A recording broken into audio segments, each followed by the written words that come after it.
should be there. Uh, of course, we're here now, and we're about to hit up the run of Chained Echoes, probably my favorite RPG of 2022. But I'm going to send it over to our commentary, Cruza Stronk. Do you want to take us in? Absolutely. Hello, welcome everyone to this fantastic community race between two incredible runners. We have moonblazewolf and Ferric Fox, two very good runners in the glitchless 80% category. If you guys haven't checked out anything in Chained Echoes, I super recommend it. It is this very fun, very fast-paced indie JRPG made by essentially one person. Incredible. I'm also joined today by fellow community member Valiant Sid. Hi. And we're going to be your commentators for this run. If everyone is ready, let's just make sure everyone's good to go, and then we're going to do the final countdown and get this shenanigans started. Doing one final check here. Let's do it. All right. 3, 2, 1, go. Nice. So, we're sort of introduced here to Glenn, our sort of protagonist. He's going to be running around this airship for a little bit. We're going to introduce to some of the team and some of the crew. But essentially what the plan is here is these guys are boiled down essentially sky pirates.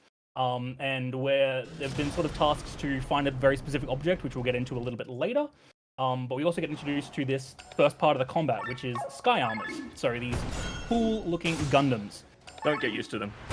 Or do. I mean, we'll see them later. We'll see them later on. Sort of the gimmick with this is that we deal a lot of damage very quickly, and we also fight things that have a lot more health in comparison. So you see we're doing damage like 1800, 1900 damage a hit, and then if you watch really closely on Moon's side, you'll see that we're dealing like 50 damage a hit. So there is a different, absolute disparity there. The sky armors we'll see later on, and will be used for a very specific style of combat. But for now, we're sort of introduced to Killian as well. Killian is our brunette friend. These two, Glenn and Killian, are gonna sort of got separated by their from their crew, and they're sort of going around this army base to try to figure out what's going on and try to find them. We do get introduced to a couple of mechanics here. You'll see on the right-hand side, we've got HP, normal. TP is technique points. So we are, like, that's all of our mana to use all of our moves. And that also changes with, I believe it's coming up soon. We'll get introduced to the next major mechanic of sort of fighting. But we're not there yet. So there's no ATB in this game. All the turn orders you can kind of see at the top right of the combat screen. Excellent. So, moving forward, we're going to get introduced to our friends again. And then we're also going to be sort of shown, like, combat a little bit harder. So we've got all of our team now. Everyone sort of has different moves. We've got some people who specialize in single target DPS, some people who specialize in AoE damage. And our aim of this fight is to deal with as many people as possible on the first turn, and that way it's less time per fight to deal with them. And sorry, go on. The fewer actions the enemy gets is obviously good for speedruns. We are also now introduced to the top left of the screen, which is the overdrive bar. It will only come into play a little bit. So we run this game on what's called easy mode. It's not nearly as easy as what it makes it sound, but it just means that some things are changed. So the green bar in the overdrive bar is the most important thing. You do extra damage, and your spells cost half to use. If you're in the yellow, it's sort of even Stevens. And if you're in the red, you take 150% extra damage, and your moves cost extra to use. And we're also fighting, you see here we're fighting a Sky Armor. This is Wywin, The first boss. the first boss of the game. Incredible model. This pixel art in this game is phenomenal, and we'll point it out coming up in a boss coming up soon as well. But the sprites in this game are phenomenal. But we hastily take out that boss. We skip a couple of cutscenes in which we get sort of the orb that we were looking for, and that sort of creates a huge explosion, sort of taking out a good chunk of the area around it. And we'll sort of explain why and what happened there a little bit later on. Yeah, that's sort of a big story point, but I'll point out first that most of the dialogue and most of the cutscenes in this game are skippable. So for the speedrun, it's pretty high intensity for a lot of the time. There's no real moments where you can just stop and rest. Like a lot of the there's dialogue on Moon's screen that's unskippable, but a lot of just cutscenes can be avoided, which just saves a lot of time. The other thing we can do in any percent glitchless is turbo, so all the dialogue scenes just go by really quick.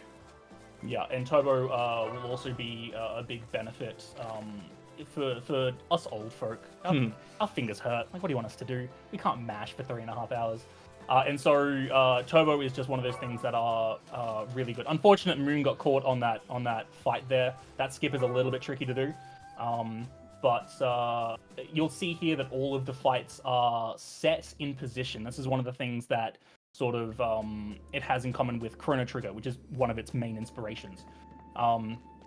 All the fights are set in its own position, which makes skipping them or finding ways around them a little bit easier. Not all of them can be skipped, but there is a considerable chunk of them that can be. Super consistent. Like there's very, very little RNG. Yep. Like all the RNG happens in fights. Yeah. That also means that we can have a pretty consistent XP route, which we use as well. And like getting XP in this game is really easy to do. We'll be introduced to the reward board a little later on, and that's one good way of getting upgrade materials and XP and SP and sort of like special items that we'll be able to use later on. If you see here, you would have noticed that there was a giant move here done by one of our characters, Lena. That's what's called an ultra move. Each character has an ultra move. They are unique to each character, and they do specific things. Lena's here is a giant AoE magic attack, which is really good for these early on fights. Rob's is sort of a heal. We don't really use it ever, actually. But here, Moon is currently on our second boss fight of the game, the Sandworm. And we just need to skip these couple of turns. And then essentially what's going to happen here is it's weak to water. So we're going to use Lena. He's going to use Water Thrust. And Rob's going to poison them. And essentially we're just going to sort of... This fight is pretty hold down A to win. But it can... Like, some things can go wrong. It does have a heal ability, which would mitigate the amount of damage that the poison does. But besides that, it's a pretty simple fight. The first few boss fights are really quite standard. Pretty much hold A to win. The exception to that coming up is the next boss, which we'll explain shortly. That's only a couple of minutes away. But it does have a slightly more interesting mechanic. We'll get into more story stuff shortly, but here we go. Moon's just finished the second boss. So all the leveling in this game, there's no strict experience to be gained. It's all Grimoire shards, which we'll see pop up on Ferric's screen very shortly. When you defeat a boss, you get a Grimoire shard, and getting a Grimoire shard increases your character's abilities, and it allows you to gain another skill, another ability to use, whether that's a passive, whether that's an active ability, or whether that's just a pure stat upgrade. So we'll also notice that we did reach an incentive that we're going to start doing some carnival games. So here we have Moon just collecting some tickets from the Paperman, and here's where Turbo's really going to shine. Victor's going to eat so many apples. Look at those plates. Look at him go. And also, we have the most important thing as well. Ferric is doing the turtle race. We love turtles. Which I will let the music play for a little bit. By far, one of the greatest songs in the game, and it's only in this small part. A big thing with the turtle race as well, that typically number one wins. But it does always change as well. Oh my god, 40 plates and counting on Moon's side. Let's go. Is that 43? Those plates are so high. Are they being clipped by the roof? Potentially. Maybe they're holding up. So we're introduced to Victor here, which we'll get into a little bit sooner. But on Ferric's side, we are introduced to Sienna as well, who is the best girl. Unfortunately, we don't use her nearly as much as we should. But she's really good for the early game, and then sort of peters off in the late game. She's a thief, and so we're going around and sort of stealing some things. We're going to pick up something called a sacred tear here. This is very important. This is what we'll use to change our jobs in the run, or classes. And it'll become very important. We're only going to get a couple, but they will be very, very, very useful. And we'll see those probably in the next, I would say, 20 minutes or so. We'll see the first one. Yeah. We're going to go around. Sienna's going to get caught by these lovely friends who we'll catch up with again soon. But we're chucked in the sewers. We've got to go deal with the problem down there. Yeah, so Sienna's by herself at this point. She's going to run around and collect that barge. That barge is accidentally missable if you get caught in that first fight, so you can lose a whole cycle of time there. Basic attacks just on this fight to keep things nice and simple until, wait for it, she's going to get introduced to some familiar faces. We see Glenn and Kylian, who've ended up here as well. How much time has passed since the prologue? Is it a year? That sounds about right. Yeah. So yeah, this is a bit later. Yeah, it's the anniversary. It's the anniversary of, yeah. Yeah, it's the anniversary of. And so by sheer coincidence, she meets up with Glenn and Kylian, and we're about to come up to our third boss here. Oh, thin hide drop for Ferric. Nice, Let's go. that's real lucky. So that's Kylian's ultra move. Iron ore and tin ore Ferric. Let's go. Nice. And a tin ore for Moon as well. God. So item drops, all of those item drops are materials that can be used to upgrade weapons and armor. We don't upgrade any armor in this run, but weapons do get upgraded, and that allows us to improve the amount of damage that we deal, which makes fights go faster, and we're all about going fast. You might have noticed that you popped off a lot for that, and it's because we only fight those Scubamen once. And there's like a very low chance that we'll get a tin ore. If we get the tin ore and we get a thin hide, we have one of each. It means we skip an entire shopping menu, which is absurd. So wild that Ferric got both of them.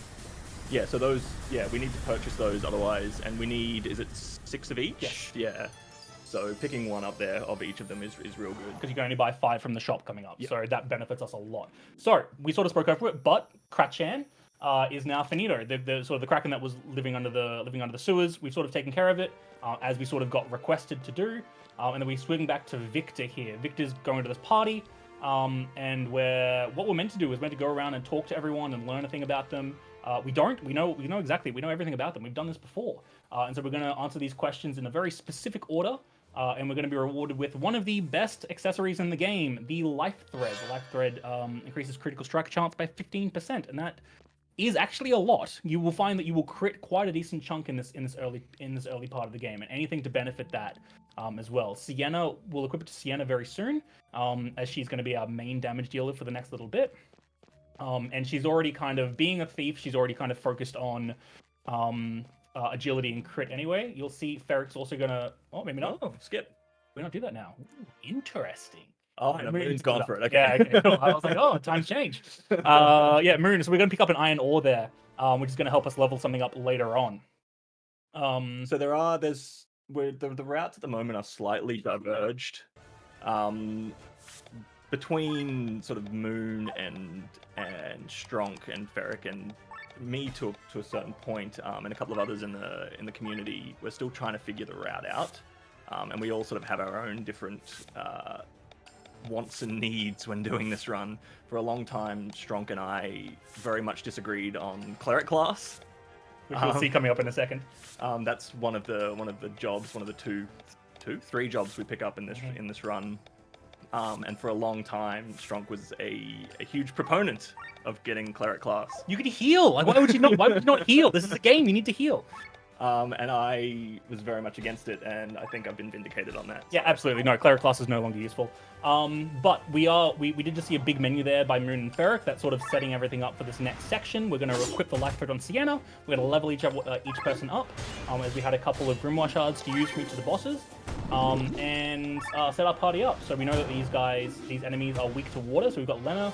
We've got specifically 2 people who have AoE attacks, which is really helpful, and we have 2 people who are doing single target damage. We want to take out the gold ones first, because as you would have seen on Ferric's screen, the gold ones can actually cast Stagger. Which means that you can't take an action unless you swap out your party member to get rid of the stagger. Yeah, so sort of moving on through this castle, we're sort of trying to get to the top and figure out what's actually going on, and we might be introduced to some things we may have seen before in the form of giant Gundams. Yeah, so like plot-wise, a giant creature has breached the walls of the castle. And has introduced these enemies. These enemies don't live in the castle by default.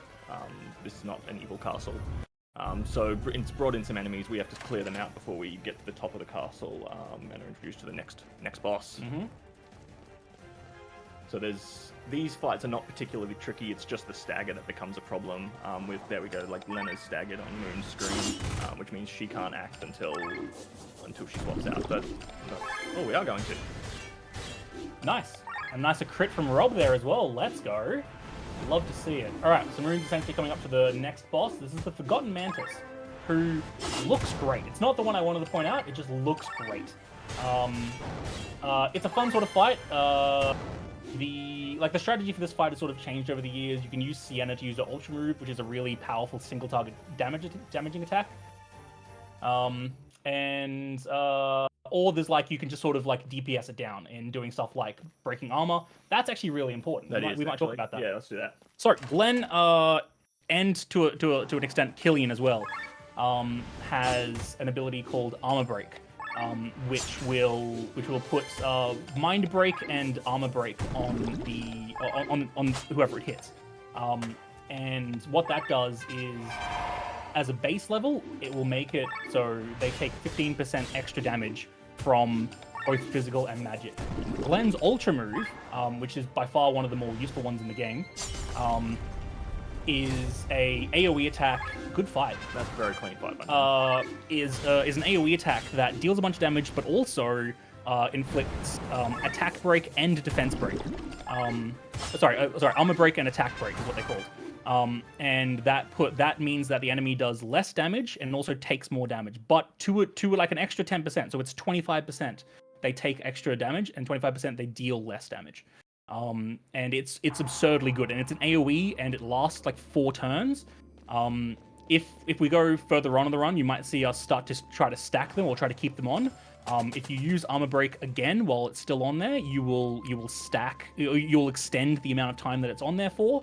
And it will stay at the highest level. So if it's on after an Ultra move and you use just a regular Armor Break, you'll keep the amount that is the Ultra move amount.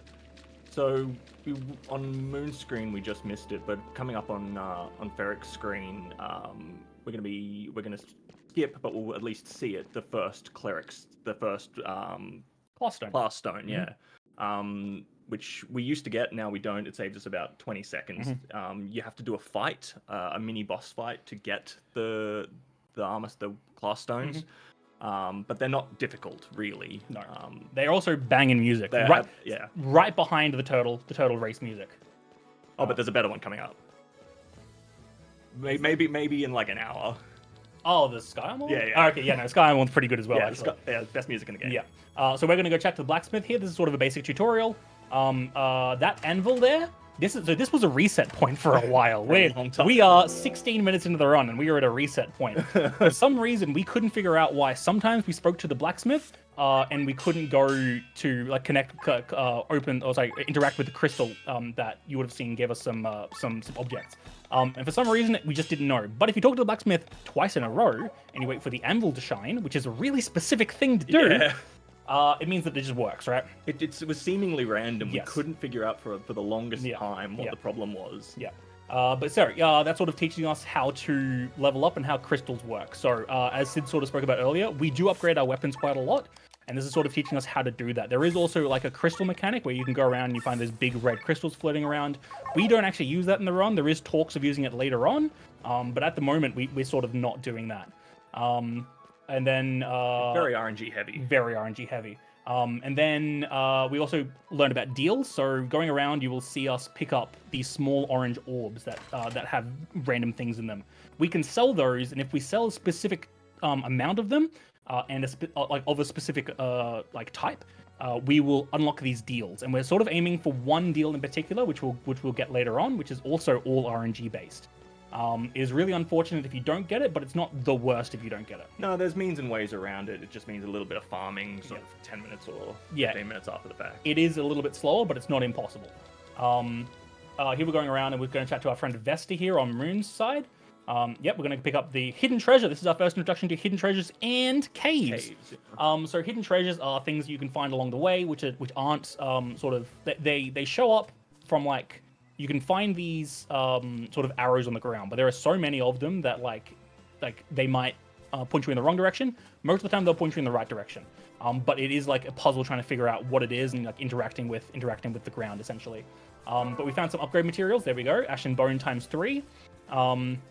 And we're gonna find some of them. We're also gonna open up these caves so that we can get some things for our reward board. You would have seen on Moon's screen there. You found 5 out of 5 collectibles. That becomes very relevant because we need to get a chain in our rewards, and I'll explain that in a moment once we actually see it.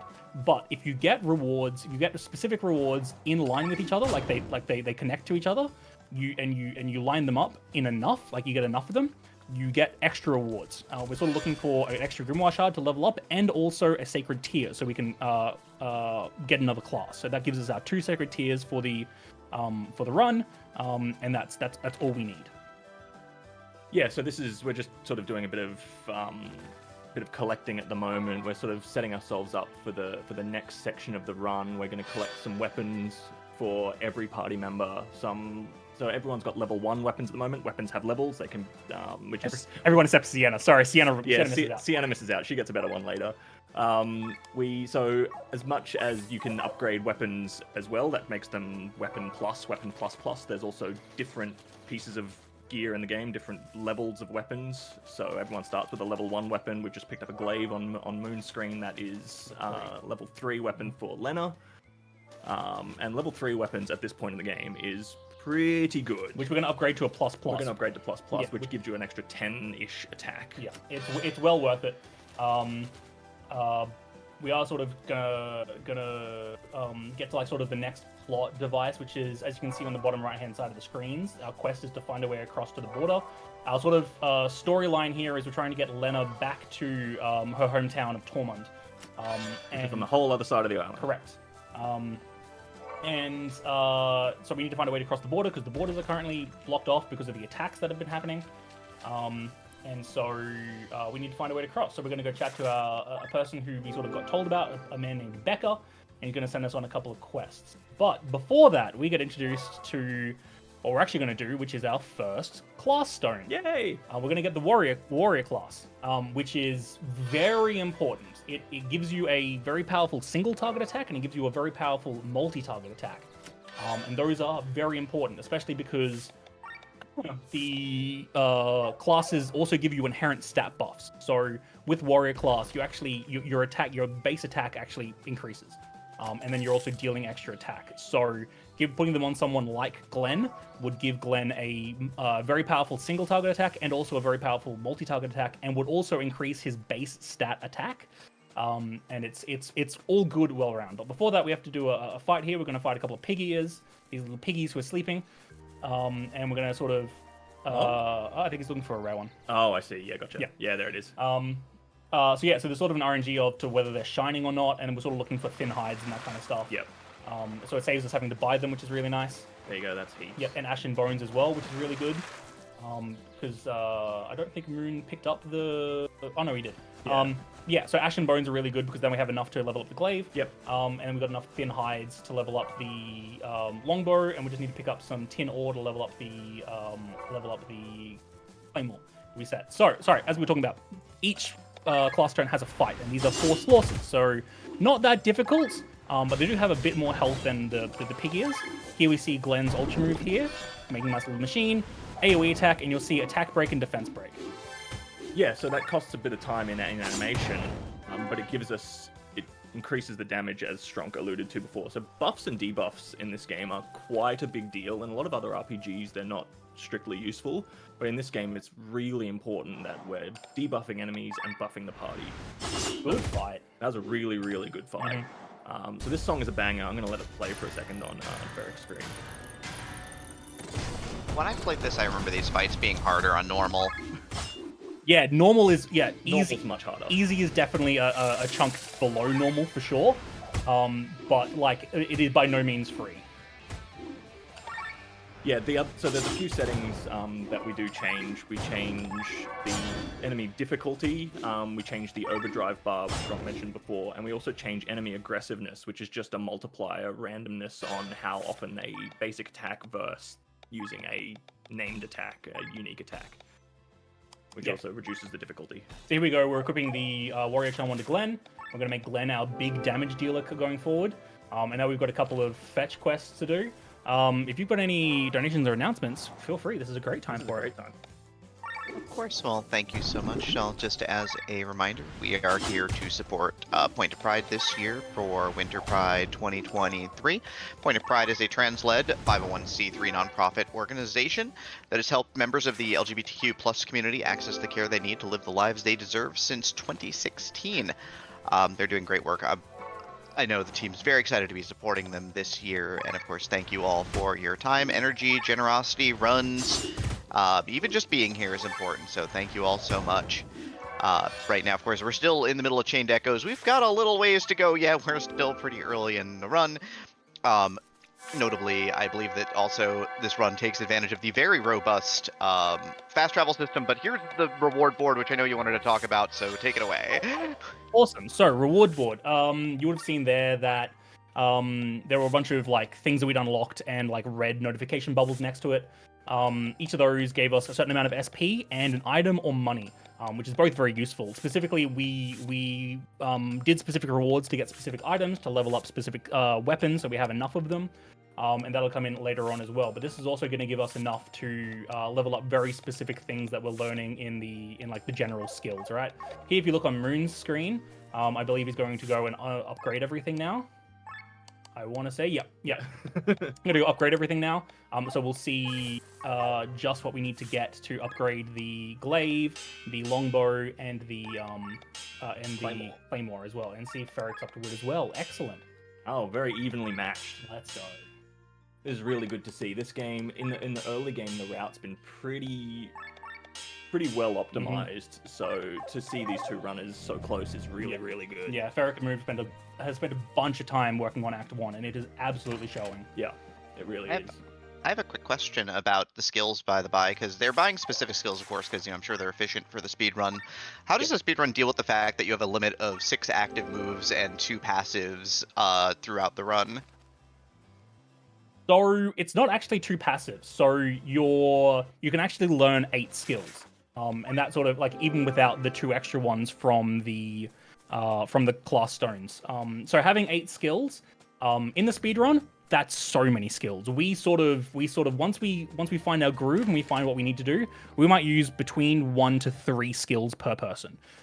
So the actual amount of skills that we're learning, not actually that necessary. It does sort of get a bit overwhelming towards the late game once you do learn specific skills, and you're like Lena will learn all 8 skills essentially, and it does get a bit like, oh, what do we need to learn? And one of the later on characters, you need to make sure you're swapping out skills. Until that point, it's essentially we're going to see a specific menu as well that's going to set our skills up so that we can do the least number of inputs per fight, essentially. And that's sort of how we deal with it. We know what we need to do, and we know at what point we need to press it, and we make sure that they're in a very specific location. Got it. Yeah, this game is like the sort of the general damage dealing and ways that we deal with things has been sort of set in stone from the beginning. But I will just interrupt here for Moon's side. Yeah, we might be introduced to potentially the greatest character in the game. The greatest character in the game? Yes! So, we are blessed by leaping. I don't know when it started. I don't know why I started it. Every world record run I've had leaping show up. But leaping was the for those who might have missed it. There was a purple frog that showed up in the top right of Moon's screen. Hopefully we see Ferric get it as well. So there's unique monsters, rare monsters that show up in this game, which in the casual game, if you're not doing a speed run, just gives you an extra grimoire shard plus extra rewards on the reward board plus some occasional drops. Is he gonna get it? Yeah. Let's go. And yeah, like Strunk said, every world record he's ever had was blessed by leaping. So it's just a good sign. It's just a good sign. And now we have 2 leaping showing up. Oh, can't get better than this. What is it? 50% chance or 25%? 33. Yeah, there's 3 locations that leaping can show up, and because we don't go to any of the other ones, this is the only time that we actually get the chance to see it. So we're sort of introduced here to nice crit. To these enemies that are like the ghosts.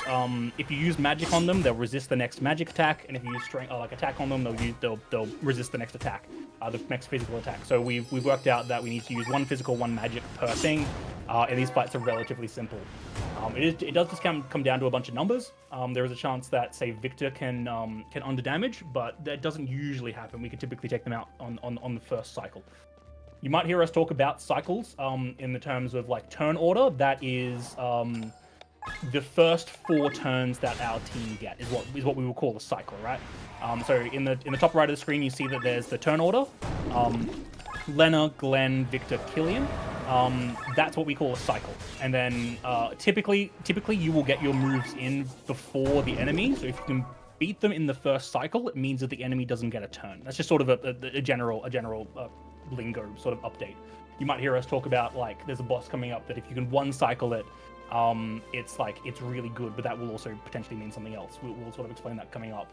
Each boss typically has a very specific mechanic to it, and Chained Echoes takes that idea and runs with it. It's very cool. Yeah, there are very few bosses that are just, for lack of a better word, attack sponges. There's always some kind of interesting mechanic. The next one that's coming up is probably one of my favorites. It looks cool, and it has interesting things going on, and that sort of gives us as runners a bit of interest as we're playing it as well. It's not just a case of, all right, well, I guess I'm just going to do the same thing over and over again. No, it's like, and there's probably a boss fight every 10 or so minutes. Yep. Except for maybe in the mid game, there's a few bits that sort of drag. Yeah, there's like one 16-minute break and one 20-odd minute break. Yeah. But that's sort of fine. We can take those in a 3.5-hour run. So coming up on Moonside, we're going to be introduced to the Dream Eater, who looks stunning. Super cool. Look at that. That was when I was like, this game slaps. Like that pixel art is phenomenal. But the general mechanic of this fight is the Dream Eater will once it hits the damage threshold, will change the background to an area we will eventually go and see. The first one is the Fjordwoods. The second one is an area called Perpetua. No, sorry, I lied. The other way around. Oh, why am I world record holder? Hit Perpetua first, and then Fjordwoods second. What he also did was summon those 2 orbs on the right hand side. So those are like, if you attack them and you kill them, they do something. If you don't do anything, they still kind of do something. But it's best to just leave them. There's no need to deal with them. They get 1 turn in. One of them will use like an AoE fire attack. One of them will restore your TP. Like it doesn't like it's odd. But essentially it's just like hitting a certain damage threshold to get Dream Eater to go back to the original area, which we did now, and jamming with that. But besides that, yeah, this fight's really good. As you can see here, a new strat that's sort of been looked at is getting Killian to end the fight with a big AoE attack. It finishes off Dream Eater, and it also kills the 2 orbs without them having to use their death spells, which is really nice. Really clean fight. These fights have been going really well. They really have, yeah. Leaping bless us.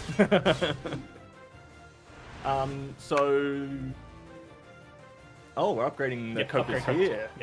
Yeah, so they picked up a thick hide from a drop from the zombie. Oh, of course, from the zombie, yeah. So, yeah, that's a thing that I used to... you can force a drop by using Sienna to steal. Sienna can steal things. That's one of her special mechanics. That proved to not be particularly beneficial, so I was quite surprised to see a Copus upgrade there, because that doesn't happen very often. Here we go, Ferret finishing off the fight. Cleanly. Oh, not quite. So as you can see, like, if you kill them, if you deal enough damage and you get them to that point and you finish it off, I was hoping for a pressure point finish. That was, there we go. Oh, this is another new... Oh, not quite. Not quite. So you can actually skip these snakes by, like, sneaking past them. They don't have eyes. Like, I mean, what do you expect them to do? Yeah. You can sort of sneak past them. That's sort of one of the things that having the enemy set in stone sort of helps out. What we'll also see is picking up these orange orbs. This is the area that we spoke about that we need to pick up a very specific... We need to pick up 5. There's 5 out of 10 that we need to pick up, and it has happened so frequently that we do not pick them up. Yeah. We're also introduced to our next boss fight 2 minutes after the first one. This is Ro. So we met Ro earlier. We skipped the cutscene. Ro is sort of a magician, as you can see, sort of the star floating around him, and is in a sky armor. So that means that he's weak to water, which will actually change later on. What his whole mechanic is he's got counter stance. And counter stance is if you use a very specific, nice crit, you use a very specific move on Ro as while he's in counter stance, he will counter with a giant lightning attack that will put everyone on 1 health. But there are some attacks that just can sneak through, like Yep. Kylian's leg aim and Glenn's oil slash and Lena's cleanse, despite looking like physical attacks, actually just do not trigger the counter, which means we can keep doing damage while he's in counter stance. Yep. And if you really want to, you can, like, if you think you've got the kill, you can risk it, and you can deal the last hit of damage, which you might even see here. Yeah, I think we will. Yeah, nice. And so if you finish off the fight with the last little bit of damage, you don't get the big attack. You just sort of finish the fight, and it saves you having to mess around with like an extra armor break or something. So we're gonna go and learn some skills here. We're gonna learn, Third Eye, perfect, which is sort of a charging move for Lena. It does mean that she takes extra damage though, so that sort of is a risk reward mechanic there. But the amount of damage that she does gain is well worth it. So we're going to finish off row on Ferric's side here. Kind of starts dropping off. Nice. Cross slash is Glenn's sort of premier damage ability, and he's a huge damage dealer at this point in the game. I will, 5 out of 5 collectibles. Nice. Okay, sorry, just checked out Moon's screen. He just got 5 out of 5. It doesn't mean that we got the 5 that we needed. It means that we have 5 out of the 10 different ones that are available. So seeing 10 out of 10 on that means that you've got everything you need. You only need one of each. Yeah, you are guaranteed to get it. We will sort of speak about how... Good job, Ferric. Good job. How debuffs and buffs sort of work on multi-hit attacks. And this is going to become very relevant in 3 hours time. And that's not joking, it will be 3 hours time. If there are sort of 4 elements in the game. There's water, fire, earth, and wind. And as you would have seen, some enemies are weak to very specific things. What you can also do is coming up in the next section when we get control of Victor, Rob, and Killian, you will start to see moves that inflict a very specific elemental debuff on an opponent. So the first one we see is something called Bassa Profondo. That puts wet on the opponent. That means that if you hit them with a water attack, it deals extra damage. Now, with Cross Slash in particular, if you put like Wet Strike, or say it was to deal wet damage, and then you were to attack 3 times, the water vulnerability would be used up the first time, and then the next 2 hits would be regular damage. There are specific moves. There is one specific move that doesn't work with that actually deals the entire multiplicative of the entire strikes, and that's where a lot of the damage will come from moving forward in the late game of the run. I did want to explain that first, but we will explain it again later on. You don't typically see it too much, but while we were sort of talking about multi-hit attacks, I thought I would bring it up.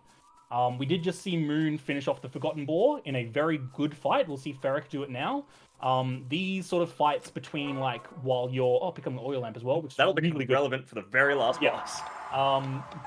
So here we'll see Ferric, potentially. We'll see Ferric,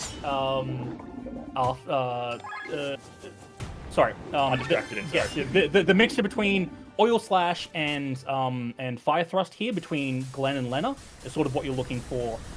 If you use specific attacks, it will counterattack. Not that much damage, but it's just really slow. We're also going to see Moon here level up very specific moves here. Really? This first area is very specifically, we got Charge, and we pick up a couple of other things for specific debuffs. We also come up to potentially one of my favorite enemies in the game. Because we don't one-suckle these guys, we get to see them use a move. And I want everyone to channel their inner 2019, I guess. Oh, I guess, yeah. And I want you all to get ready to dab. I want you all to dab with me. And I'll explain something in a second, specifically this text that's going on. I'll explain that in a moment. But, are we ready? All stats lit!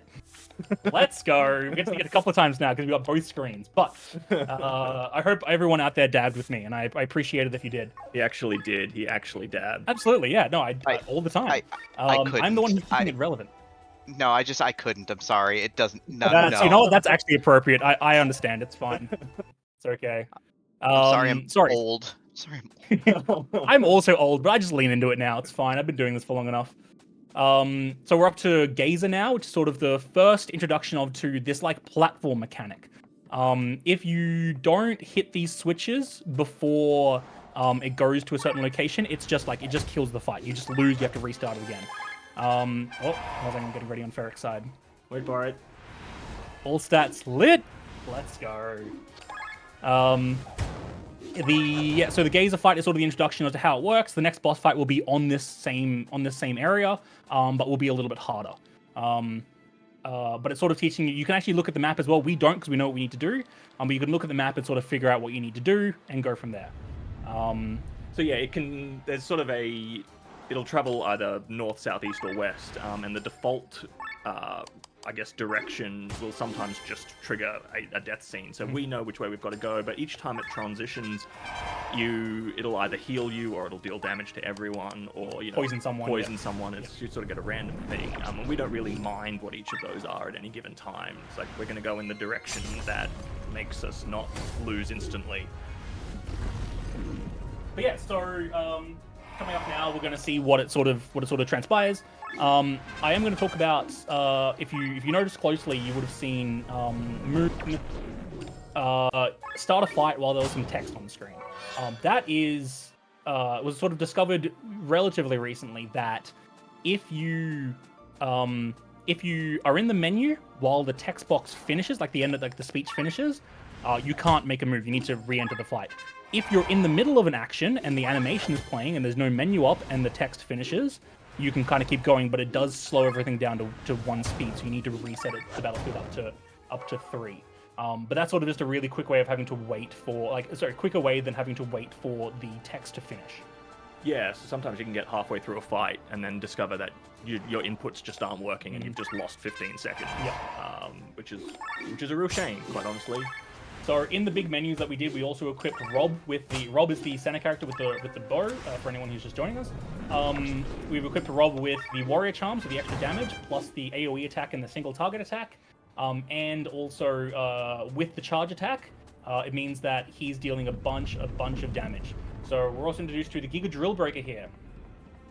So our initial aim here is to I'm going to use the term one cycle here, but this is the one time I will try to explain myself as to why it's not exactly the same. So, if you get enough turns in before the second transition, where you would, so this is the first transition. If you get enough turns in before the second transition, you can kill Giga Drill Breaker without needing to worry. If you could just DPS him down without needing to worry too much. It is just safer to go for it because you get Victor to attack him, and typically it's one of the turns where you're charging anyway. But if you can do it, absolutely go for it, right? Yeah. If Rob gets 5 turns in before the actual change, then it's not quite free, but it's entirely doable. That was a good. That was a really good Giga Drill Breaker on Moon's side. So we're seeing it on Ferric's side now. Mm-hmm. They are very close. Very close. Yeah, nice. So Rob, but did you mention that Rob's also got water attack? We're about to get it now. That's why. Oh yes, that's changed. Yeah. So here we go. So here we're going to learn water attack here. So this gives the inherent water attack. So all your attacks now have a base water attack, which means if the opponent is weak to water or has the wet debuff on it, it will deal extra damage.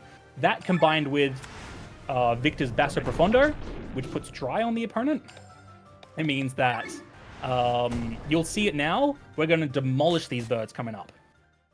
Yeah, Good fight, Ferric. These magical black mage looking birds are not going to have much of a chance. So Basso Profondo makes them dry, and Rob's going to come along and just absolutely demolish them. This is not what I was expecting, but that's not so bad. So what,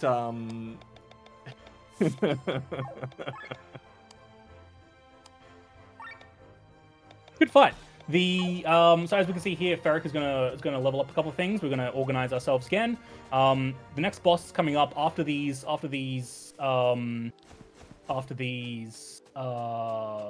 of they're called Beebleys, but as sort of Sid explained, they're sort of black mage birds. We're gonna take them out using a sort of mixture of AoE attacks. So that we sort of killed the eggs there, so they're not gonna turn. And we're gonna focus sort of on Rob using big single target damage here. So you see Killian has the Power Pierce, the big single target attack. Rob also has a big single target attack that when charged will deal a bunch of damage. We're also still sort of going out of our way to try to find as many of these orange orbs as possible, as we are looking for still the very specific thing. We still have one more story to go through, but if we can get it the earlier the better. It just means that it's so much safer and we don't need to worry too much about it.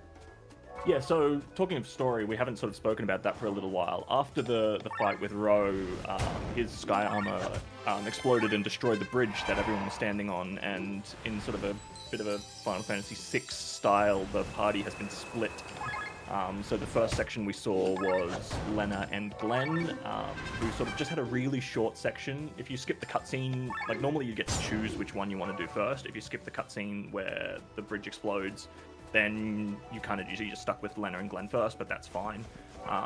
We then do the Victor, Rob, Kylian section second, which is the longest section of the three, with 2.5 boss fights, which one you can see on Moon's side. And then That was the explosion finish is always really good. I love it. It's so fun. it's better when the bomb doesn't even come out, but that's always fun too. And then the last section is just Sienna. Sienna's all alone. Yeah, so we'll explain. Toma is someone who Rob knows. So Rob is the son of essentially he's a prince of this location in Cortara, and Toma's sort of been asked to come by and pick him up and take him back home, and we don't want that. So we're gonna really show them, you know. So sort of the bomb mechanic here is whenever you hit the bomb, it goes in the direction that you hit it. We're playing soccer with a bomb. Essentially, and now we just have to wait a turn. Sorry, football for people who call it football.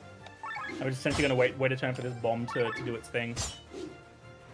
There we go. Explosion finish. And we'll see now that we're on to Sienna with Moon. We will point something out when Ferric gets to as well. We picked up a very specific weapon, a weapon called a Wakizashi. That's the upgraded weapon for Sienna. We're also going to steal this man's lunch, and we're going to run away with it. We were asked to take the lunch. But we're not going to give it to him. Give it to, but we're not going to. We're just going to pretend that never happened. So there, Ferric picked up the Wakizashi. That's very important, and we will upgrade that later. That's going to be a bunch of damage for Sienna, as she's going to be sort of our main AoE dealer coming up. Just for this section. Just for this section, and just for the next section. Oh, nice. 10 out of 10 collectibles. That's great. Nice. That's really good to see. We sort of want it to be as powerful as possible. We're also going to be introduced to potentially the most important character in the game coming up.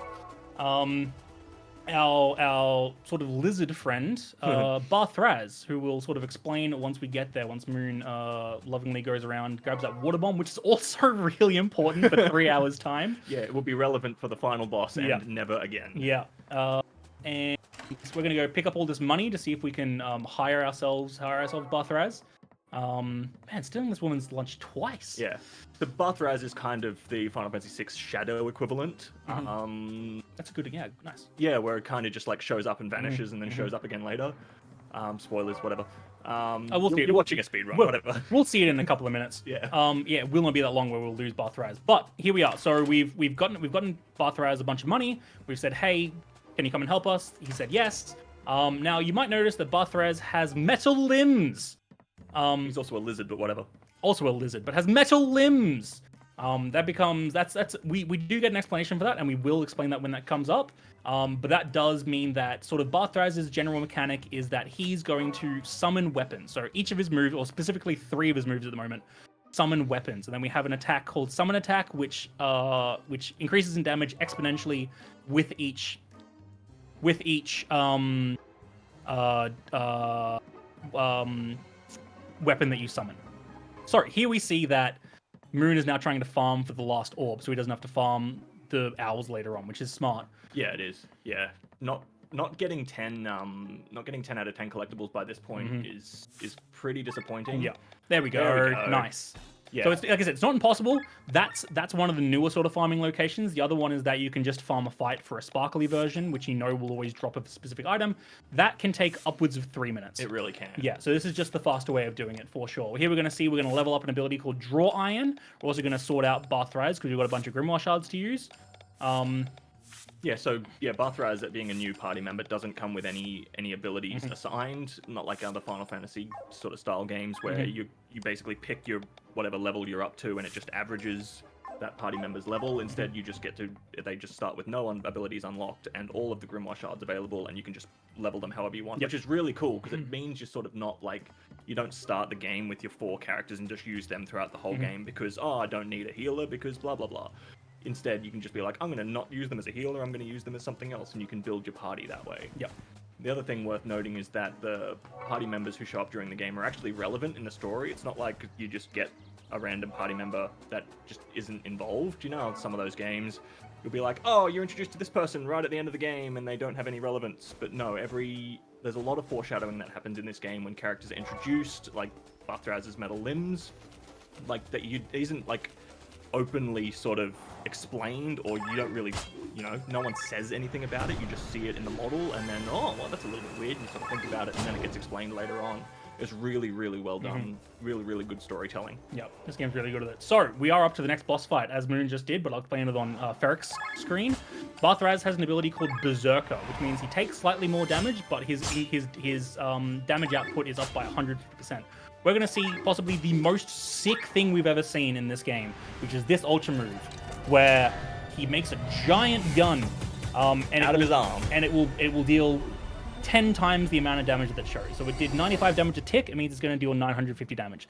This is the move I was talking about, that it doesn't use up the elemental weakness in the first hit. It actually works over all 10 hits, and that's going to become extremely relevant. But here we are. We've sort of got Bathraz floating around, and then we're going to lose Bathraz. Bye, Bathraz. But our main aim here is to meet up at the White Rose Inn, which we've done on Moon's side. And now we've sort of skipped through some stuff. We've spoken to someone. We've had a very nice night out. Rob gets drunk. Elena gets captured, kidnapped, which will not be the first time. Will not be the last time. Was the first time. Will not be the last time. As it's a common theme going through. The princess always sort of gets captured. Here we see on Moon's side, selling everything off to buy a specific deal, the rare material pack, which means that we can upgrade a weapon coming up for Rob, and we can upgrade the wakizashi. That's what we were farming for. Yes. Yeah. So we needed a very specific thing. So loading up the Copas as well. Nice. Copas plus is a good chunk of damage. And wakizashi plus too. Nice. Yeah, absolutely. So here we go. So now we have sort of these weapons that are very powerful for what they should be. And we're gonna really put them to work coming up soon. Yeah, we're coming up to another interesting boss fight in the form of Arlette. She's probably 2 minutes away, 5 minutes away? Ish, 2 minutes. Yeah, 2 minutes, yeah. Maybe less than on Moon's side. Yeah, for sure. And we'll sort of explain Arlette. So, the sort of general concept of how the world works is when you die, your soul goes into the maelstrom. And then when something else is born, it takes a soul out of the maelstrom. You don't recall anything. That's just a thing that happens. This guy here, Dimebert, has been able to put some souls into flowers and that kind of stuff, and be able to do that. And you'll see that in a second. It'll make a very specific sound on Ferric's side as well, which we'll point out as sort of the soul leaves it. But some people in the town have gone missing, and this is sort of where they've been. Dimebert's been testing on them, putting souls in them, and we'll see what the culmination of that is in a moment. As you see on Moon's screen, we're going to go walk through some flowers and see some things disappear. That's souls going back to the maelstrom. Yeah, so this is another sort of case where the game is really good at just foreshadowing. Like, this is a really important plot point. Well, it foreshadows a really important plot point that sort of happens at the end of Act 2. Yeah. And it's like, it sort of just feels at this point, you're like, oh, this is kind of interesting, whatever, it's just a bit of a mad scientist sort of character. But no, this is like most things in this game. You don't just go to a village and things just don't happen at a random. It's quite relevant to what happens in the plot. Yeah, it's quite an involved plot. We've been skipping over a lot of it. But it's absolutely worth playing. If you have not played this game and you enjoy JRPGs, this is worth playing for the story and for the gameplay. We skip over a lot of mechanics. Like, we don't use crystals, we don't upgrade armor, we just upgrade weapons, we don't do any of the unique boss fights and unique monsters. And because it's speedrun, we just skip half the things anyway. So it's absolutely worth playing if you enjoy these sorts of games. It is one of the best games that was released in 2022. Wholeheartedly agree. So we'll see on Moon's side here, we've Ferric and Moon both put in a bunch of time to be able to cycle these puddings. as we used to sort of just do 2 sort of charged power swings with, or 1 charged power swing with Rob. That means that the turns used to take, like the puddings used to get a turn. Now they've been able to discover that if you level up the Wakizashi, you've got the Glaive plus wind jump, like power swing plus a wide slash. You can kill them all in 1 turn, like 1 cycle, without them really having to get a turn in. Sometimes they do get a turn in, and that's just poor turn cycle. That's just RNG. Yeah, you could typically take them out in 1 cycle, and that saves so much time. We're gonna get up to our next boss fight, which is what Moon's gonna fight. We're gonna fight Arlette. And Arlette is the daughter of Dimebert, but Dimebert's been putting all these souls and all this power into Arlette. And she's sort of become this all-powerful being that we're going to have to sort of take down. And her hair's on fire. Okay, is fire. Is fire. No, that's a good point. Yeah, so Arlette is not a particularly difficult fight, but it is sort of a big... I don't even know what the word to use. There is a chance that Arlette can use 1 specific move on 1 specific person and make it a bad time. She has an ability, so we spoke about staggers. She has an ability to be able to stagger Rob, which means that sort of the charge, like if you charge and then get staggered, you just lose your charge, right? So it's really unfortunate. But here we're seeing a nice 865 damage from Sienna here with her ultra move, because that as we spoke about, she does a lot of very powerful single target DPS. And that's sort of what we're going towards here. And because Arlette's only 1 person, we're going to use that. That was a really good fight by Moon. Really, really good fight. Let's see Ferric try to give it a go as well. Yokigiri to start, because we want to proc some Petal Storm. Excellent. Cool, nice. Armor Break. Hell yeah. So we're going to charge up Rob. We're going to chuck on a Poetic March, make sure everyone else deals a bunch of extra damage. Nice. Petal Storm. Oh, crit as well. Awesome. Let's go. Petal Storm is a really powerful, there's a stagger, really powerful single target DPS shot. That is like on par with the ultra move that she has, and for considerably less time. So our shot here, is this gonna end? No, not quite. Here we go. This will though. Here we go. Yeah. Nice. Oh, good crit as well. Awesome. Good end of the fight. That's a really, really good fight. It's all like Sienna just did 2,000 damage by herself. Like that's just the power of the Wakizashi, and then specific level ups, crit power up as well that Ferric got as well. And it's like really starting to pay off now. Like these fights are starting to really come together. Yeah, this is sort of the point in the game where we've figured out what every character needs to be doing at any given time, and the fights are just really consistent. Yeah. So we ought to see on Moon's screen that he's starting to avoid specific encounters. We'll see it closer on Ferric's side as well. We've got some balls that we're going to sort of dodge around. We don't actually do any fights in the Fjord Woods. We've been able to skip every single fight. And so we'll see Ferric here sort of duck underneath this log here and skip this boar fight. Good skip. Because that's a tricky one to get. Yeah. And there's a cooler one coming up. Yeah, it's. I wonder which one they're gonna do. I actually don't remember. Yeah. It could be the first or the second iteration. Yes. Either way looks cool. As we see, Moon here has gotten all the way to Tormund. You know that the plots are really growing well when we skip 4 cutscenes. Yeah. Tormund is if you've ever played Final Fantasy IX, is basically Plot City Lindblom. Yeah. Yeah, mixed in with Bermesia. No, yes. Bermesia? Yeah. The Reigning City, right? The Reigning City. Yeah, Bermesia. Yeah. Can you tell we're Final Fantasy IX fans? And sort of like so it's always raining. Like it's always sort of like the plot area, that and like Farnsport as well, which is sort of the first city in the game.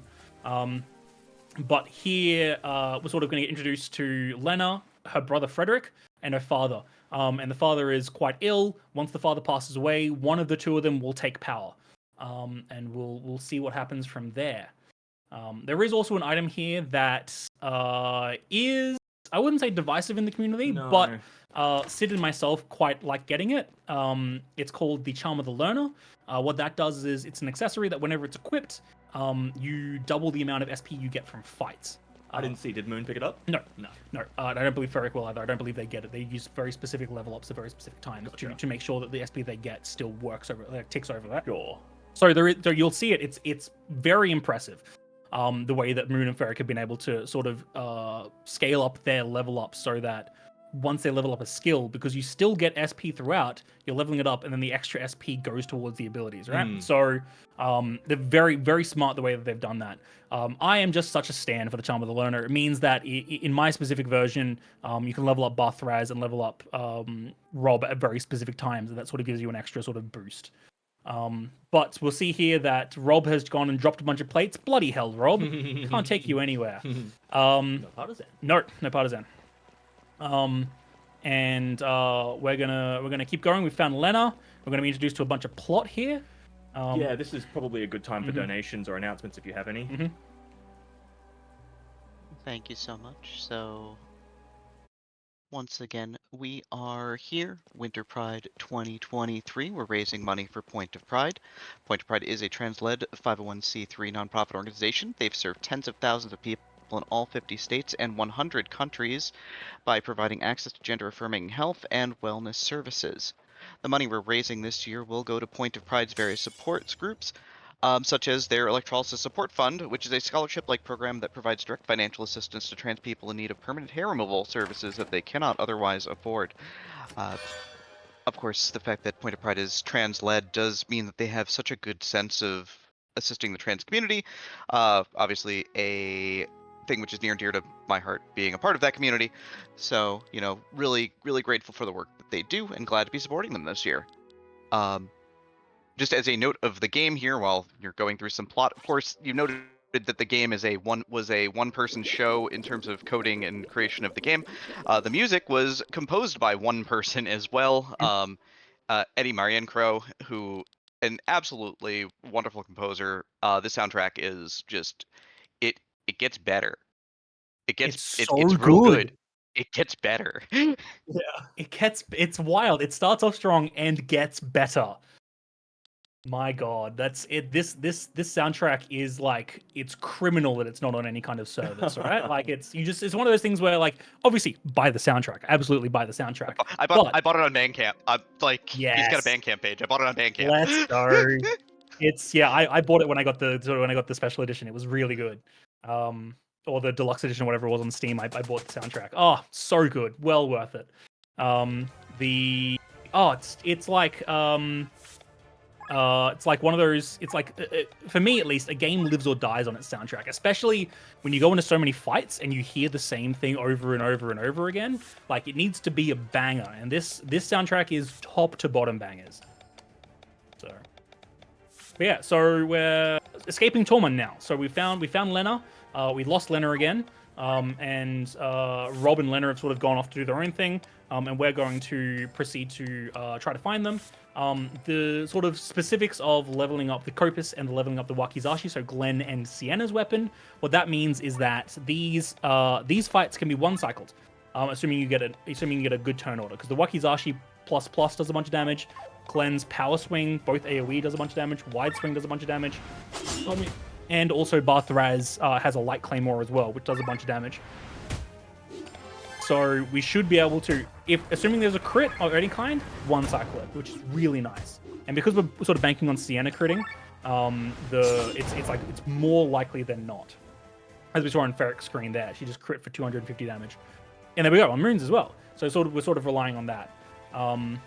But I will point out one thing that we didn't actually talk about when you spoke about skipping cutscenes. You can't just hold down the skip button. Oh no. we need to point something out, as our Australian heritage really needs to push through. Otherwise it's a bit we wouldn't be doing ourselves justice. When there's a loading screen that you can't skip, a platypus shows up. And we just assumed that we could always skip, like hold the skip button, and we can do something called a super skip, which is like when you hold it down, and you are able to like, oh, nice, yes, nice. That's the first iteration of the gazer skip, where you sort of lure it towards you, and as it runs back, you get free frames to be able to run past it. Anyway, so as we're saying, the platypus, like when it's on screen, you can't hold the skip button. In some very rare instances, you can.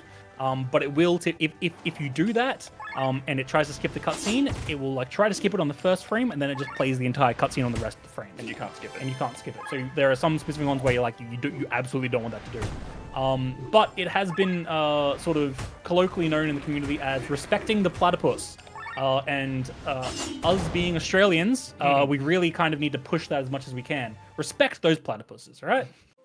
Is that the correct pluralism? Is that Platypody? platypi? I don't know. Platyprexes. I don't know. There you go. That's the ticket. That's what it is. So we'll see here that Moon has gotten the reward board, gotten up some very specific. Oh wait, do we have the back? Oh no, we got the irregular. Yes, Gazer Skip. We go Again, Ferric. yeah.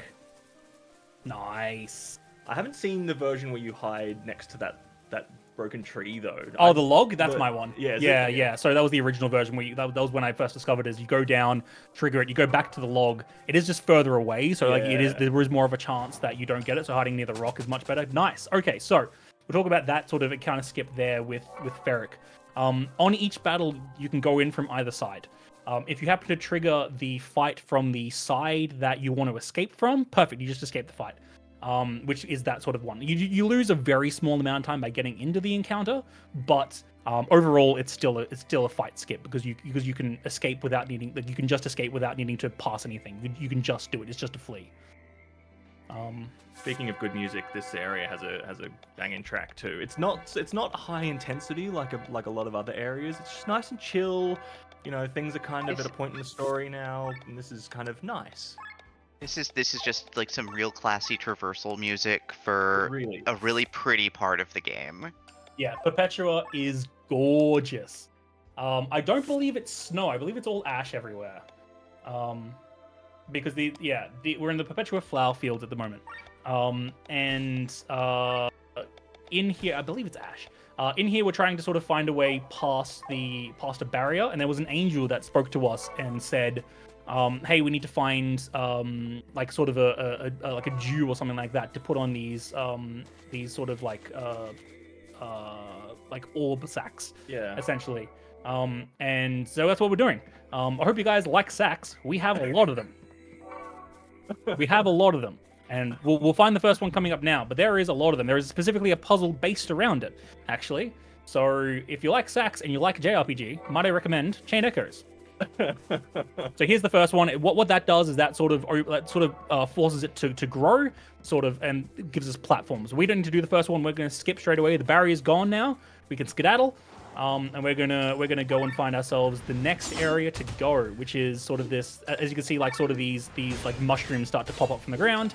We're gonna go across them. These lily pads, I guess. We're gonna go across them, and we're sort of going to find our way up to the next boss. So on Ferric's screen, this owl fight here is the other option or the slower option, I guess, for farming the remaining item that you don't get for picking up the rare material pack. That's if you join the fight and there's no sparkly enemy, you can leave the fight, join the fight. If there's no sparkly enemy, leave and come back until eventually you get a sparkly enemy, and it is guaranteed to drop a long feather, which is an upgrade item for the... Yeah, if anything, that's a rank 3. Or rank 4, I think. Yeah, it might be 4. And that's very crucial, though. It only gives you 1, which means you can't level up the Kopis to ++, you can't level up the Wakizashi to ++, and you can't level up the recurve bow to ++, which is the next weapon we're going to get. Yeah. It only gives you 1 of them. And so we sort of focus on the recurve bow if that does happen. But by getting the rare materials pack, it means that you are able to level all the sort of later game, the mid game materials up to its highest amount. All right. So this Strong just said mid game. We're not even mid game yet. We're nearly finished the first act, and it's been, what has it been, an hour and 7. Yeah. So this is a long game. The only reason I said mid game is because we are about a third of the way through the run.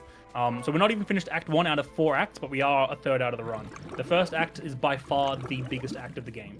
And so here we see Moon buy some specific stuff. We're going to set our party up, and we're going to go fight some weird looking sort of like the angel that came to us may not be what it seems. It may be a puppet of kinds. which is very funny because this enemy is the puppeteer, which is the giant worm that we're about to see, who is sort of controlling the angel. Worm, it's got legs. Centipede? Yeah, I guess. It's got 4 legs. Quadrupede. It's got 8 because it's only one Octopede. side. It's got 2 pincers though. Pentapede? No, that's It's a spider. It's got 8 legs. It's a spider. It doesn't have 8 eyes though. Wait, do spiders have 8 eyes? I think they do. I think that's the definition of a spider, isn't it? It has to have 8 eyes. It's fine. It's anyway. So this What bug is on the bottom. This bug on the bottom is sort of controlling the angel and sort of pushing us to open up the barriers and get some stuff sorted. And then it's gonna once we get to its sort of lair, it's gonna eat us. It is weak to light, so we're gonna use a lot of Barthrize's light claymores. We're gonna use a bunch of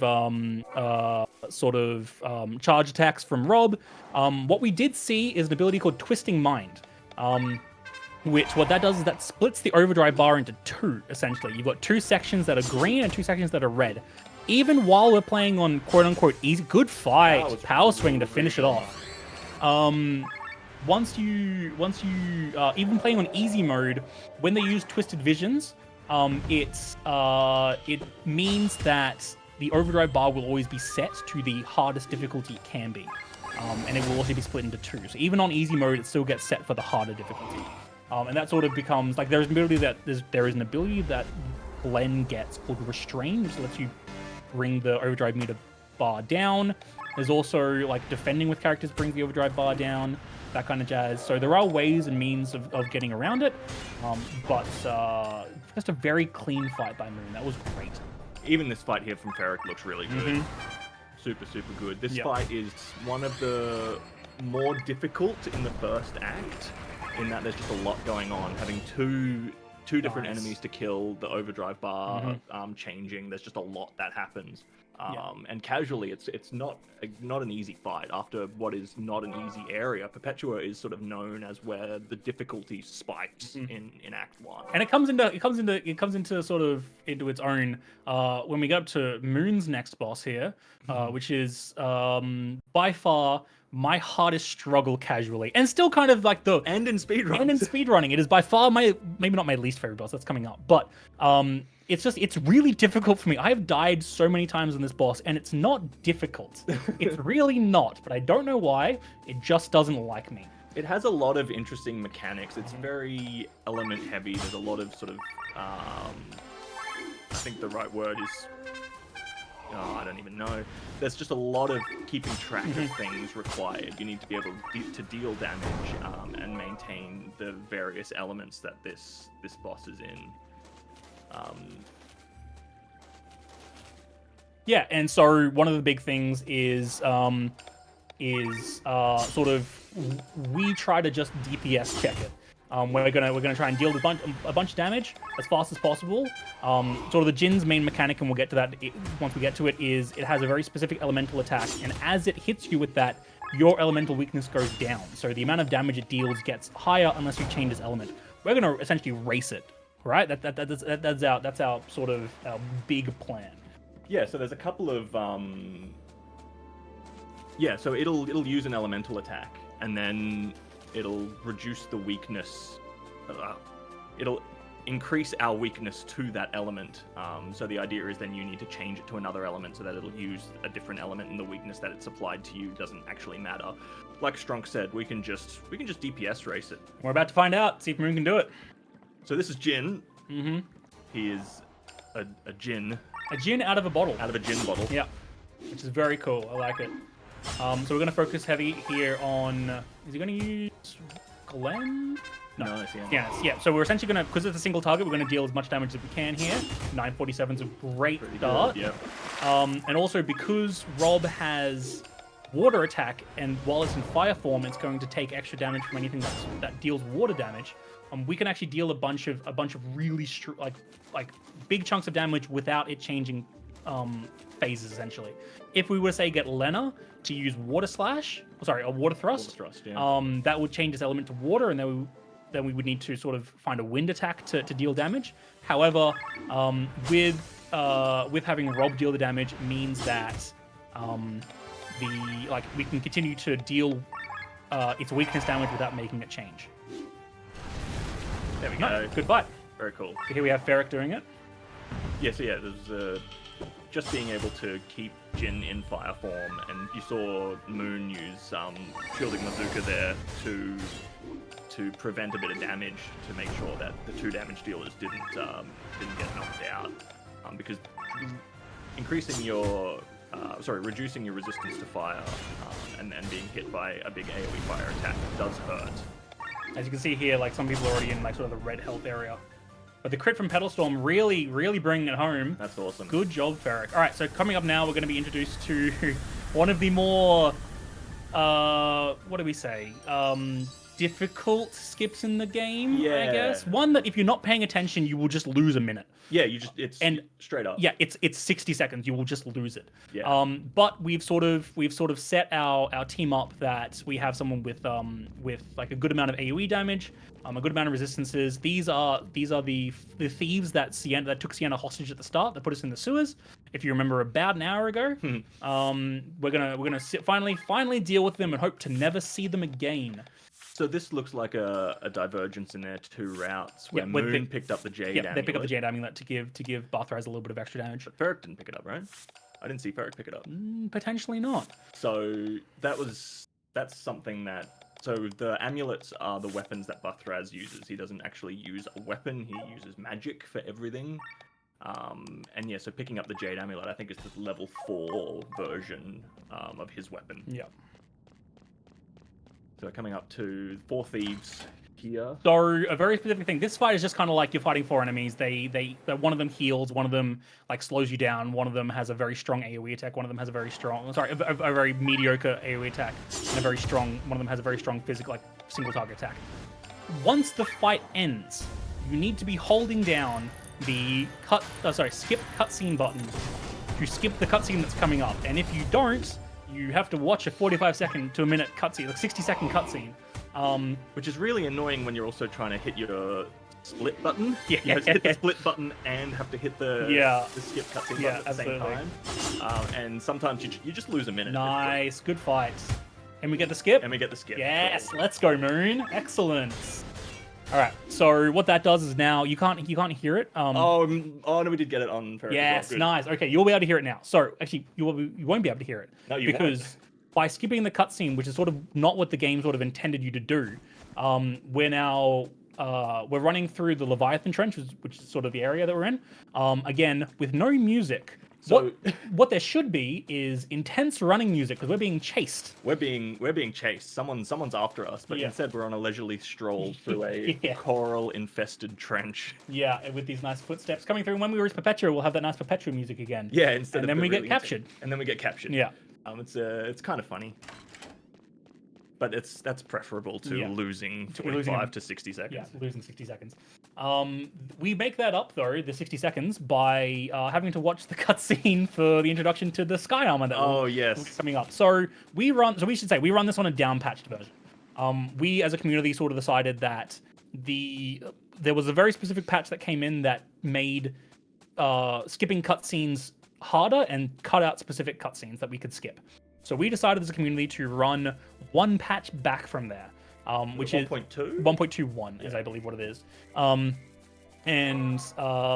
We run on that one where like it's the most up to date, so it's got all the New Game Plus stuff, which we don't actually use, but we're capable of. It's got all the right settings, and everything has a very specific. We can still do all the cutscene skips that we need to do. What that doesn't do though is that means that this cutscene coming up, like introducing the Sky Armor, means it's one of those cutscenes that got changed to being unskippable. So we just deal with the minute 20 loss there. It is an important cutscene. It is, plot-wise. and that's exactly why they did it. They wanted to make sure that you weren't able to skip that because it is sort of explaining how part of the game works. So may I cut in for a second here? Yeah, absolutely. We do have a bid war for the color of the Sky Armor. When is that gonna cut off? I would say, what do we start at Act 2? I would say probably in 10-ish minutes.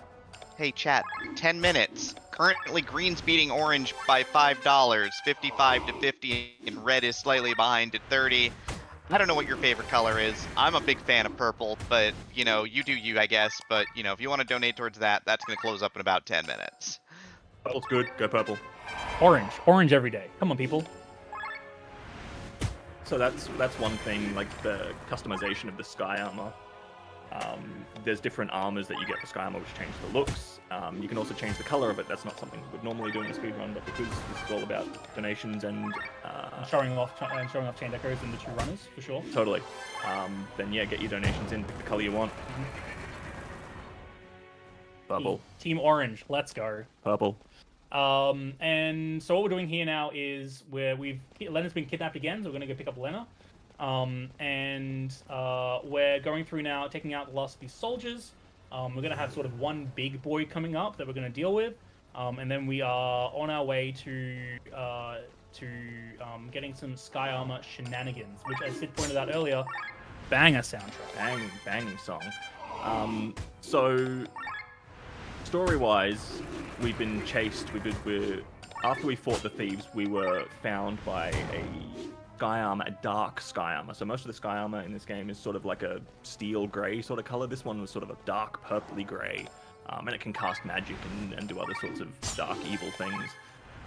And so we've since been kidnapped and discovered by this person, and now we're in their airship. And Lena has been kidnapped for the 3rd time in about 15 minutes. And so now we're trying to save her. We've saved her. Now we're on the run trying to escape. This is the big boy sky armor that Strong was talking about before. You don't normally fight sky armor in your non-sky armor form, so the first time you fight this casually, it takes a lot of damage, and it is quite scary, because look at the amount of damage that just dealt in one hit. Now, to note, we are still using our base armor as well. Yeah, but then Rob can just... Yeah, but kill it in nothing a that a single charged power PS can't deal with. So this is the cutscene that we can no longer skip, and you'll notice Kylian has just grabbed Lena by the cuff of her dress, and has sort of revealed himself to be a spy for a different country. Shock horror. And this is a big moment in the story where you sort of realize that Kylian just isn't the person you thought he was, and Glenn, who's been with Kylian for years, has gone, no, you can't do this. This is not good. He's sort of having a bit of a crisis of conscience. And as the best sky armor pilot, you can see here on Moon screen, wait for it, sky armor. Let's go. We'll see on Ferric's screen in a second as well. The soundtrack really kind of come into its own. Yeah, it's the best song on the soundtrack in my opinion. Yeah, I'm calling it. That's calling high it. praise. Calling it. I disagree. But Oh. yeah. Give me the class armor fight any day. Oh yeah, absolutely. Listen to this. Hit this Yeah, it's a music. banger. Best song. Listen, to each their own, sir. You're allowed to be wrong. I didn't say it was bad. All right, so here we can see that where Moon just did a very neat sort of traversal thing to dodge an encounter. Which is it's possible to dodge a couple of these little friendos here. Sky armors can fly. You can sort of see them on Moon screen. Yeah. That's why they're called sky armors, because they're armors in the sky.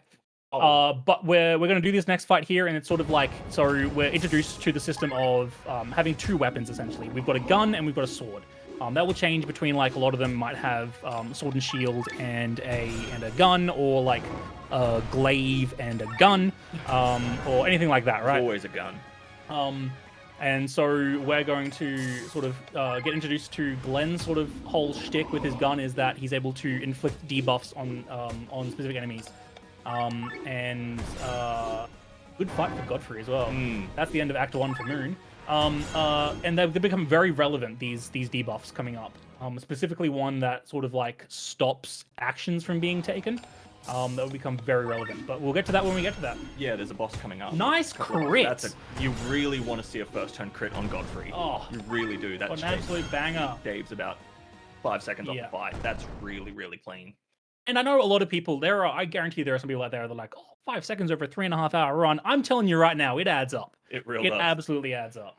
Every single second you can save in this game, yeah. That's why we're talking about the cleric class. It saves 20 seconds to not get on the risk of never having a heal in the game. So it's is 20 seconds really worth it? 20 seconds is absolutely worth it. Absolutely worth it. Yeah, Moon did an amazing run yesterday. as like a marathon prep and took world record from me by 8 seconds.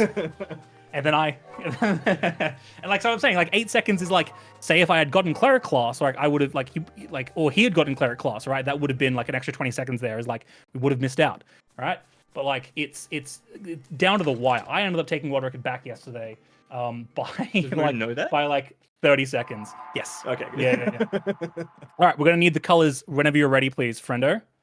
Sure, let me just refresh the donations one last time, because we did get a anonymous $25 donation towards purple. Not quite gonna do it, though. I'm gonna go ahead and close up this thing right now, and the color of choice here at a total of $55 is our Sky Armor, and I'm going to let them know is gonna be green.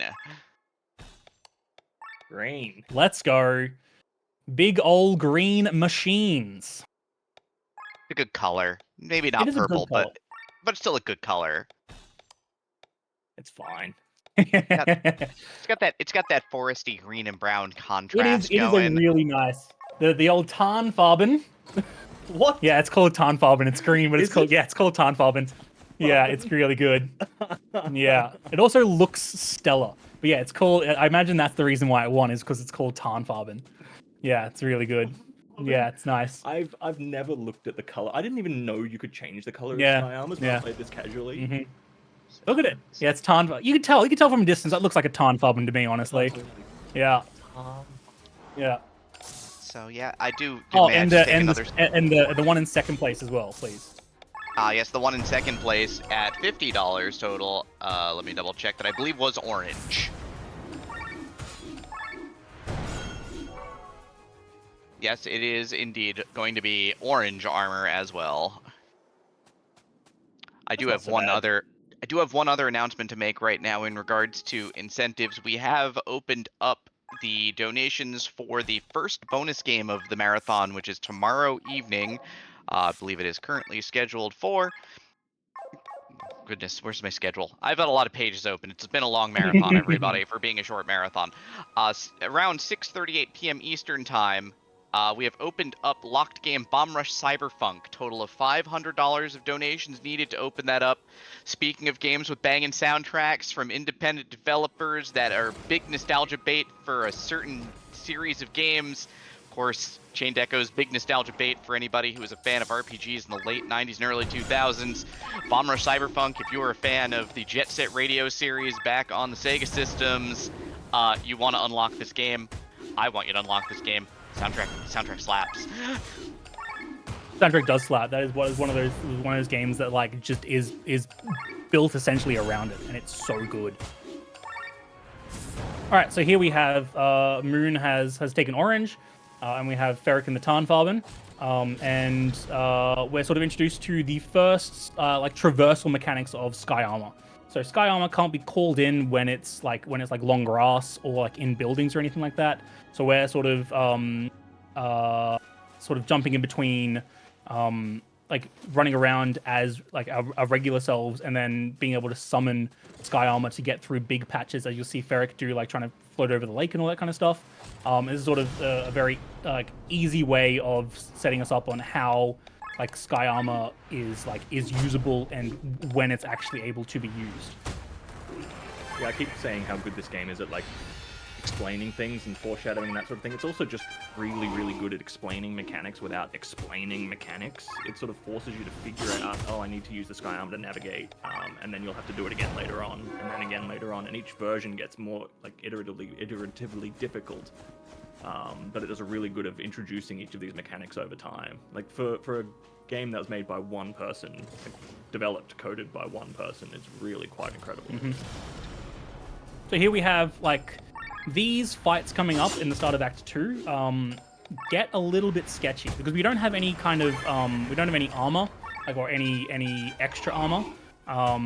We're sort of still running off of the one item pickup we did right at the start of the game. These fights can get really hairy.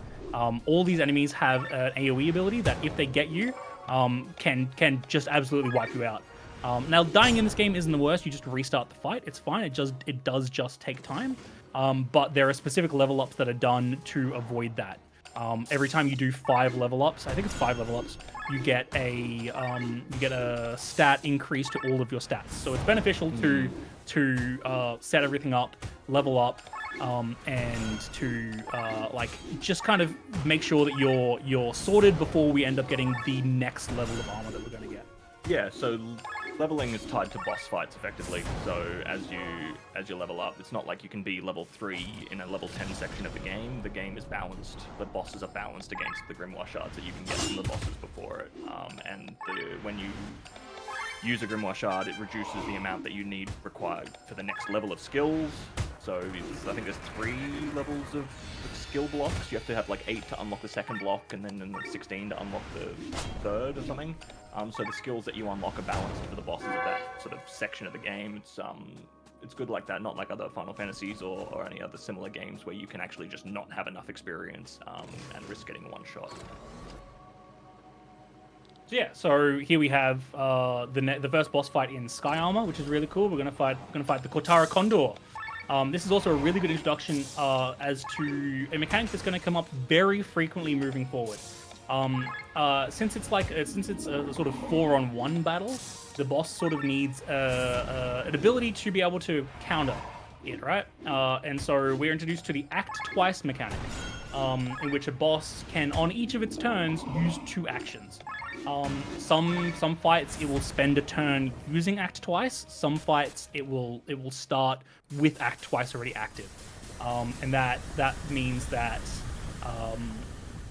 it's you need to worry about 2 things that are going on instead of the 1, and that sort of really evens out the way that sort of these encounters go as a sort of JRPG. You've got a whole team against one fellow, I guess. Yeah, balance is the action economy, to use a RPG term. Yeah. So now we've beaten the Condor, and we are on the move for. We have an airship now. So at the start of Act 2, we now have an airship. We have air traversal, and we're gonna go hit a couple of things. We need to go grab a couple of things while we have the air traversal. We're gonna go pick up some RAM. RAM is the upgrade, the accessories for Sky Armor. So here we're going to pick up the SP Up RAM. That doubles the amount of SP Up that we get. We're also going to pick up the Mage's RAM and potentially the Biologist RAM. Oh, we're going to get the Biologist? Yeah, let's go. Nice. Cool. So the Mage's RAM is sort of the more important one here. It means that the damage through magic attacks, so specifically Barthraz's like fire shot, earth shot, wind shot, water shot. Only while you're in Sky Armor. Correct. Will deal extra damage. But I forget Biologist RAM. Is that against specific enemies? I believe it's just a stat upgrade. Oh, is it? Yeah. As we can see, Moon didn't grab it. It's not necessary, but it is right there, right? We are also going to pick up another one as well called the Attacker's RAM. And we sort of use it mostly for the agility increase, and that's going to become relevant in a fight later on. Agility is the speed set. Yeah. So here we have our second and final class stone that we're going to get. This is for the Shaman class that we're going to equip onto Barthraz. This is going to increase his inherent magic stat, and also going to give him a couple of abilities, Aqua and Terra, that we will never use. Never use. Yeah. We're essentially doing it for the passive of an extra magic up, and also the inherent magic stat increase. For the short cost of about a minute, we can sort of start pushing ourselves in a direction where we're getting ourselves ready for the final leg of the game. Yeah, a lot of the decisions that are made as part of this route are specific to being able to defeat the final boss. The final boss is very difficult casually, and it's very difficult in this run. It's not like you're under leveled, like I explained before. You are the right level for the boss fight. It's a long fight. It's a difficult fight if you're not prepared for it. So we prepare for it by picking up a bunch of items in the first and second acts to make sure that we have what we need to just effectively defeat it in 1 or 2 hits, or 10 specifically. So we're now heading back to Farnsport after we've gone and done our little fetch quest. We're gonna go check out sort of these I guess soldiers that are coming in to try to try to really take control while things are a bit amiss. Sorry, that AoE attack by the mage. This is where I started to say that the fights start to get a little bit sketchy because we have very little armor. Going forward, there'll be 2 mages in each of these fights, and it's like 2 AoE attacks that deal a decent chunk of damage. That's really sketchy. And so we need to sort of get some armor, which we'll get pretty soon. We're going to head to the Fion Oasis here on Ferric's screen, which is where we're going to start to develop our skills, develop our next weapons and armor, and really show off just how skippable this area is. So Ferric's going to go all the way down here onto the water, fly all the way around, and really dodge a couple of these encounters. Yeah, there's a lot to skip here. That's a cool skip. Nicely done. Very, very nicely done. Yeah, this area is one of the few where one of these side objectives is just to skip everything, basically. It works great for a speedrun. It really does, and you get rewarded for it. You get given another ram for skipping all of the fights. So here we're introduced to Amalia and Best Boy, Krez, who is our little doggo companion. Amalia is essentially a healer. She will be the healer for the run if we ever intend to use her. We don't typically. There is like a strat for the final boss. Speak for yourself. There is a strat for the final boss that is potentially we'll need to use it depending on how the fight goes. But we don't need to heal. That's why we didn't get the cleric class. So we will be forced. Nice. We will be forced to use Amalia coming up, but that is for story reasons, and we will get to that. But Amalia sort of just kind of hangs around, is an actual like decent chunk to the plot, but we will kind of continue going in the Fion Oasis. So it's kind of like beachy, sort of deserty. It's a little. Is it actually a desert? Because there was like, it feels kind of deserty, but it's also like on a peninsula. See it? It's an oasis. Oh yeah. Ignore me. Yeah, it's in a big desert. Yeah. but it's like right on the water. It is. You're right. It's an oasis on a peninsula. Australia is technically a desert. Yeah. Well, we've got water surrounding us. We are girt by sea. Girt by sea. That's really funny for any Australians out there. So here we are. We've got sort of our next combat encounter with Sky Armors. We can show off now that we've, at least Glenn in particular, has leveled up his abilities. So your level up and your skills are tied to your weapons in your Sky Armor. For each level, for each 2 levels, I believe it is, you get you get 1 new move per thing. So assuming you keep the same equipment the entire time, you get sort of the same skills leveling up. What I forgot to mention, which both Moon and Ferric have done, is they swapped Sienna's and Glenn's weapons around. So Sienna now has the greatsword and Glenn now has the glaive. What that does is that gives Sienna an ability called Charge, which you would have seen us use for a considerable chunk of the run now. That's very important because it means that the amount of damage that Sienna is going to start dealing with her charged attacks becomes absurd. And that will become relevant when we get another ability coming up, which allows her to be able to hit multiple targets at once. Yeah, we said Sienna wasn't really used all that much after the start of the game, but that's only when they're on foot. In Sky Armor, Sienna is the biggest damage dealer for the entire run. Yep, absolutely. Here we see Ferric start to do some very particular level ups here. We're coming up to what used to be a really, really, really sketchy fight. Still is. There are safety ways around it now, but it can still absolutely just go wrong. Yeah, this is another major reset point for a lot of runs. So here we have just a regular encounter. After this encounter, we'll have one more boss fight, and then we'll have sort of the first boss that really sort of puts us in our place, or at least has the potential to anyway. Yeah, it's a really, really quite a difficult fight, casually, but in the speed run, it's certainly not insurmountable. But there's a bit of an element of RNG that makes it a little bit tricky.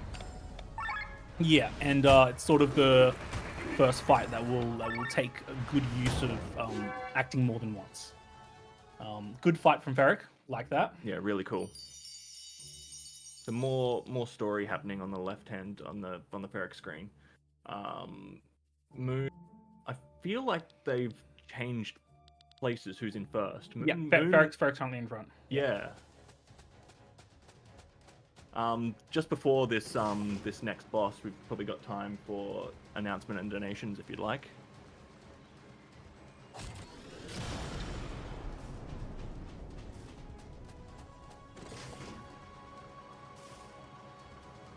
I'm also super chill. Just keep talking because we're actually about to get to the boss fight.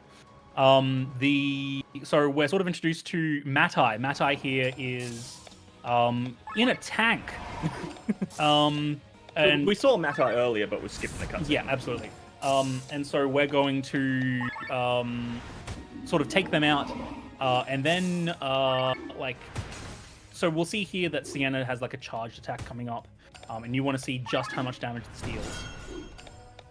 Like 8k, like almost 9k worth of hits, and then you've got your wind shot, which is what Matai is weak to, only dealing about 4.5. So like you're really trying to push through damage here, and Sienna is by far the way to do it. Everything's weak to wind. Yeah, we'll find out that from essentially now onwards, everything is weak to wind, unless it's weak to water, which is very infrequently. But like they're the only sort of two that we'll get to. All right, so we're sort of skipping a very important cutscene here, but we will explain it in a moment. Here we have Forgotten Matai. So we just fought Matai. He died. He's now back. This is sort of the first boss that is like one of the bigger sort of challenges. He has this AoE attack here, which is fine, assuming you're not in the red. But you really want to not see sorry. Forgotten Matai has this ability that he can make specific actions unusable. Here we go. Items forbidden. That is exactly what you want to see. That is the dream, because we don't use any items anyway, right? But if he were to say use physical forbidden, that means that Rob wouldn't be able to use any attacks or any like attacking moves. So you would charge and then you wouldn't be able to power pierce, right? Which makes the fight really hard. Really hard. So there is sort of a backup of using Buthraz for his magic damage, and that means that there we go, good fight. Really good. Say if magic gets forbidden, you can use physical, but if physical gets forbidden, you can use magic, that kind of way. So that's like, we sort of figured out a pretty good way of dealing with that, but that fight can absolutely just go astray. Say you get into overdrive, say he just, because you can use 2 attacks a turn, right? Using Fists of Nova, the AoE attack, constantly will just deal like maybe 200 damage to you, and that will just take you out. So that was a really, really clean fight by Ferric. Well done. Here we have Moonblaze about to do it. Let's see how this goes. Which is great timing, because Ferric is just sort of starting off one of our first side quests that we have to do. Side quests that are mandatory. We'll explain that shortly as well. Nice power pierce. Yeah, really cool.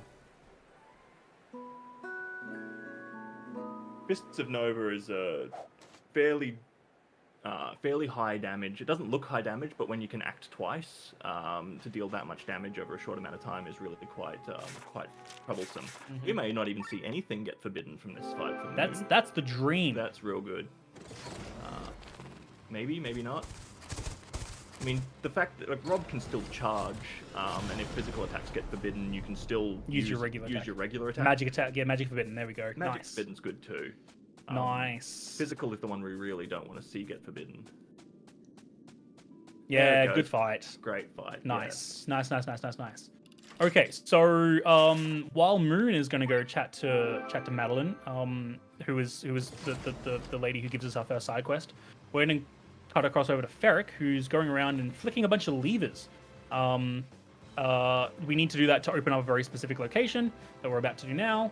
And we're about to pick up the attacker's ram as well, which is what we were talking about earlier. That gives us that increased agility. And attack damage. And attack damage, which is also incredibly important. And we're going to head into the Ograin Grottos, which is sort of like the lead into the final area of the game. We're not going to go there yet. We are not going to go there yet, but this is sort of like, as we sort of explained earlier, a really good way of teaching us where to go. Right, and so we're going to be accosted by a couple of goblins here, Was there a skip discovered for this fight that was sort of inconsistent? No, nothing I've found. Okay. This fight, both of these fights coming up, I've been looking for skips, but I have not been able to find anything. I feel like I've skipped it once, like accidentally, but I haven't been able to do it again, and I don't know what I did to do it. I kind of just ended up, and I went, that's weird, and walked back into the fight because I went, I shouldn't be able to skip that. Yeah, just the way that like you can sort of like hug walls, and that kind of jazz. It does mean that like some fights are potentially skippable that we haven't figured out yet. Just by like maneuvering around in a very specific way. But for the most of the time, everything that we're fighting now is absolutely mandatory. Even like in Sky Armor, there's a lot of places where you think you wouldn't, like you think you would trigger a fight just due to the size of the armor for the Sky Armor, but the hitbox or the trigger box, I guess, is actually quite small. You can really get away with a lot despite the bulky look of the armor. And there's a lot of, due to the sort of the static nature of all the fights and there's no RNG, it makes it really, really consistent to just say, I can skip all of this stuff and just save a bunch of time. And every time we discover a new fight skip, it just saves 30 seconds to 60 seconds, which is a lot in a, like, well, it doesn't sound like a lot, but it is a lot in a 3.5 hour run. What that does do, though, is depending on where in the run it is, it changes your SP routing. It does. So if it's early in the game, great, but then you need to figure out where to make up SP to do specific level ups. Yeah. Here we have Ferric picking up the Dragon Mail, a very, very, very good piece of armor. We sort of glossed over it while we were in the Fire and Oasis, but we picked up the Yarnagi Bow for Rob, which is an extra damage dealer, and the Gemstone Jerkin as well. But we're coming up to potentially the hardest boss in the game. It's Had-Eye. It's a spider with 8 eyes. It's Gonskis. It's done. Finito. Out of here. Finished. Turns out it does not like berries. It is a carnivore and it cannot stand it. And that's essentially it. It's sort of like it's a gimmick. It's a gimmick fight. I think the idea of its existence is so that you can't get past it early game. Yes, absolutely. Yeah. That's exactly the reason why. Because you can access this zone very early Yeah. and get to that point. And then if you try and fight it, it will just destroy you. Yep, and that's sort of the point. Like it has 85,000 health. Even on the like on normal difficulty, if you use a berry, like it doesn't kill it. It brings it down to like 3,000 HP. Oh really? Yeah, it doesn't kill it. Yeah. So I didn't know that. Yeah, in normal mode, it doesn't. It's not a one-hit kill. Oh. Which is quite funny. So here we're going to get the second side quest that we're going to get, which is going to take us all the way back to Farnsport, and we're going to deal with some sort of consciousness shenanigans that we'll get into. We do have to come all the way back to Tormund anyway, because we need to go to the fjords to flick the last switch. All right. So once that's done, we can finally progress in the last area of Ograne Grottos. That lets us progress the main storyline.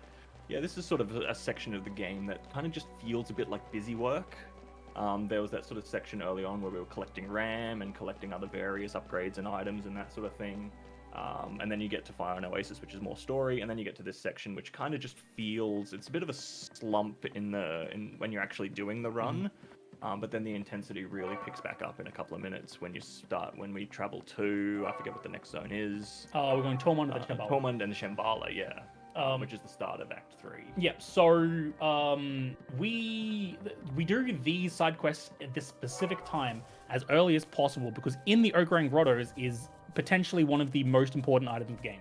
You would have seen on both screens, we like swim in the water for a short period of time to pick up an item called the Earth Belt. Now, we've spoken about Rob's water attack. That gives him inherent water attack. The Earth Belt gives him earth attack. So if something is weak to both earth and water, it means that the damage is now multiplied on both cases. And this is how we're sort of going to go forward now. There's sort of three main parts of the game where we will increase our damage. This is one of them. When we get the charge attack is the first one, and then the last one is when we get our final party member that we'll use in the run, and we can sort of switch our moves out. And that's sort of like the 3 points of the game where we sort of increase in damage a lot, to the point where like the game can't really keep up with it.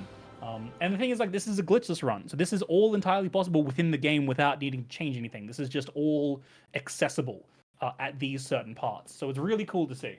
Yeah, it's all available at these points in the game without skips, without glitches, without any kind of trickery. This is all stuff that the route designers have been able to figure out.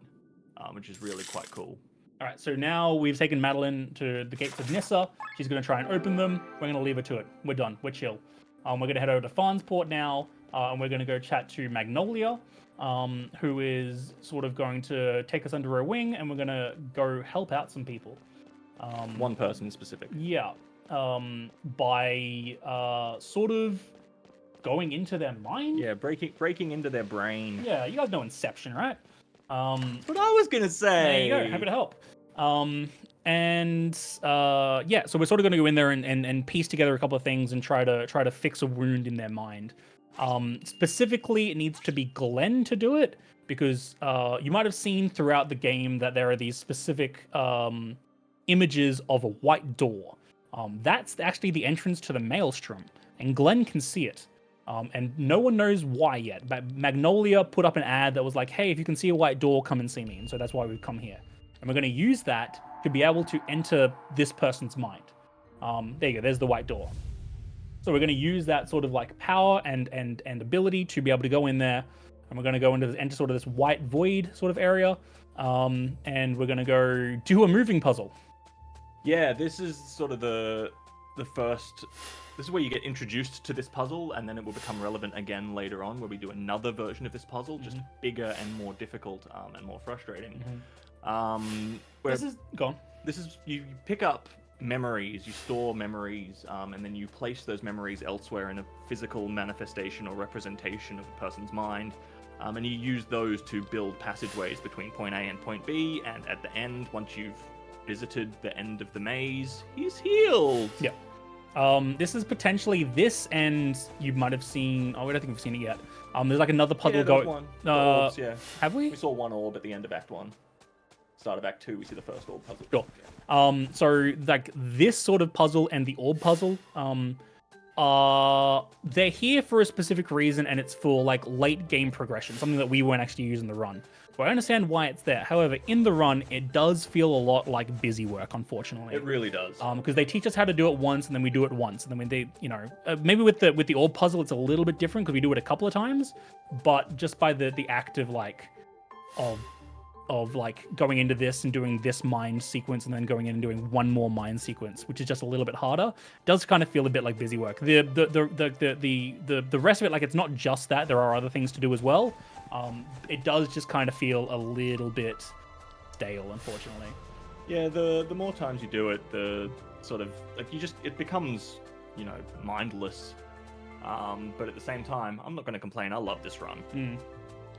If the cost of doing this run is spending 2 minutes doing this little runaround section, I'm all in. Yep. And so we've come to the point now where Magnolia is able to heal this person, and we continue on to the main part of the game, which is we're going to head all the way over to Tormund again. Plot City. Yeah, and we're going to go fight some big burly men. Let's go. Love to see it. And a couple of sky armors as well. But the big burly guys are scarier. Yeah, there's also like one really difficult Gwaine. Gwaine's a really hard boss fight. Oh yeah, because you end up fighting. I don't know if we've actually been introduced to Gwaine yet, but Gwaine is one of those fights that like has abilities that will take you down to 1 HP. Like that. Yeah. That's rough. Yeah, especially in a sky armor when you've got 2,000. You've got 2,000 health. Yeah. So it's pretty scary. Also, say hello to the platypuses. The platypokes. What did we figure out that was? What did we figure out that was? Platypoxidans. That's about right. Sounds right. And so we skipped a cutscene there, but we are reintroduced to Killian. So Killian's been taken under essentially the religion of the game, and sort of moved forward with them. But we're going to go talk to this sort of pelican. Yeah, he's Pelican. And we're Pelican, who's the assistant to a queen. Yeah. Who's going to take us to he's going to take us to Tormund and get us set and ready to go. So this is the last section of Act 2. Mm-hmm. So we're an hour 50 in. Act 1 took us an hour 20. Yep. Act 2 took us 30 minutes. So 30 and a bit. There is a shop here where you can buy things, and it's so because Rob is our main damage dealer. Say if anything happens to Rob, we lose our damage dealer. There's a shop here that sells like consumables, and I will always advocate to buy 3 eye drops here because there are 3 fights moving forward where Rob can get blinded, and that's just really slow, or you have to start the fight again. And for the cost of 10 seconds, I advocate for it. But like also there is also just an incredible chance where it doesn't happen as well. Here we're coming up to the first big burly boy fight. These are the Barkies. We're going to see them quite a bit actually. We have done our like level ups for our weapons for the Sky Armor in a very specific order. We've given Sienna the SP up ramp for very specific things. And coming up to this next fight after this one, sorry, the next like 4 encounter fight after this one, we are hopefully going to be able to show off exactly why we've done it. Yeah, the 4 Barky fight is one of the trickiest fights in the entire game, and it's not even a boss fight. It's just particularly difficult. They all deal a lot of damage. Some of them go into counter stance, which was a boss fight mechanic we saw from Ro an hour ago. That's now just a regular mob fight. Here we go, Grain fight. The way the Grain fight works is we're essentially going to try and defend. The whole time. That's it. That's the fight. That's the tweet. That's the tweet. Yep. So, buried the lead here. So, this is a gimmick fight. Ideally, yeah, nice. Okay, so there's like so Gwaine has an ability to put you on 1 HP, but doesn't do anything else. He charges up a big power attack, but that's it. The big power attack does 1 damage to you. And if Gwaine brings 2 people down to 1 HP, it's faster because the turns after that you only need to defend twice to sort of progress the fight forward. But if he hits the same person once, it's just bad RNG. It's just also just unlucky. So yeah, so we're going to defend here. There we go. That's the big attack. Gwaine was just fooling around. In June's board. Mm-hmm. Yeah, this is. That's the fight. Good fight, Ferric. Well done. Yeah. Clean as it can be. Nailed let's it. See if Moon can do it. June doesn't take us seriously. No. That's like a big thing. Yeah, cool. Hitting 2 Sky Armors is good. Yeah. So here we come up to we're skipping a cutscene where the pelican stabs the hamster, and that's a sentence I said. Is he a coon? I'm pretty sure he's a hamster. He could be a hamster. But also, what we're going to see here is the first sort of instance of the Earth Belt really dealing damage. So, Bathraz has an ability called Draw Iron, which puts heavy on the enemy, which means that it takes extra Earth damage. That mixed in with Victor's Basso Profondo, which puts Dry on the enemy. We're now dealing water and Earth damage and a charge attack and killed in 1. That's a lot of damage. A lot of damage. This is also a really good point in which we will check how much damage we're actually dealing, right? So if we're missing something, then the numbers won't be around there, and we can sort of figure out what the go is. But yeah, so coming up next is the 4 Barky fight that Sid was talking about. It's not so much that it's a difficult fight, it's just a really long fight, because as he spoke, we do have counter stance, and if you do attack them while they have counter stance, you get countered. You take a bunch of damage. And we're still sort of running on, as you can see, like level 1, level 2 gear. Which is not ideal for this, and that's why we want to level everything up for this one specific thing. Which, let's find out if we got it. Yeah, that's fine. For it.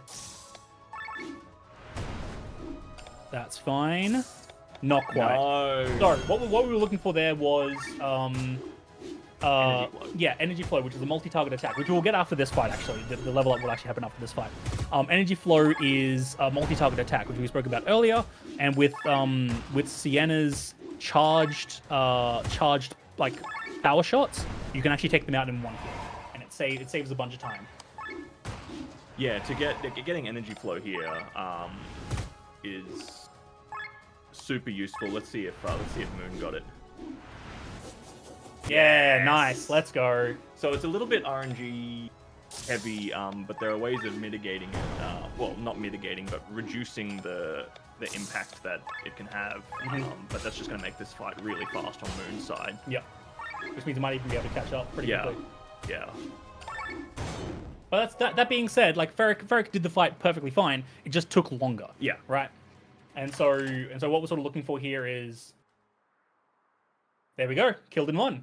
So now they're essentially on par now. Yeah. So yeah, turned what was a 30 to 40 second lag into pretty much even. Yep. And now we're introduced to Sturm and Drang. Drang and Sturm. These are just sort of the guardians of Frederick. And we're going to take them out. We're going to take them out very quickly. One of the easier boss fights in the game. There's not a whole lot of mechanics to this one. No. The mechanic is that there's 2 of them. Yeah. That's it. Really. Why do we get out of our sky armor? Is that explained at this point? No, I mean, potentially. Is it a respect thing? Take your sky armor off before you walk into the house? I guess because I guess because we're fighting Frederick, and Frederick is also just in person form, right? So Whatever. give me 1 second. We can fix this up.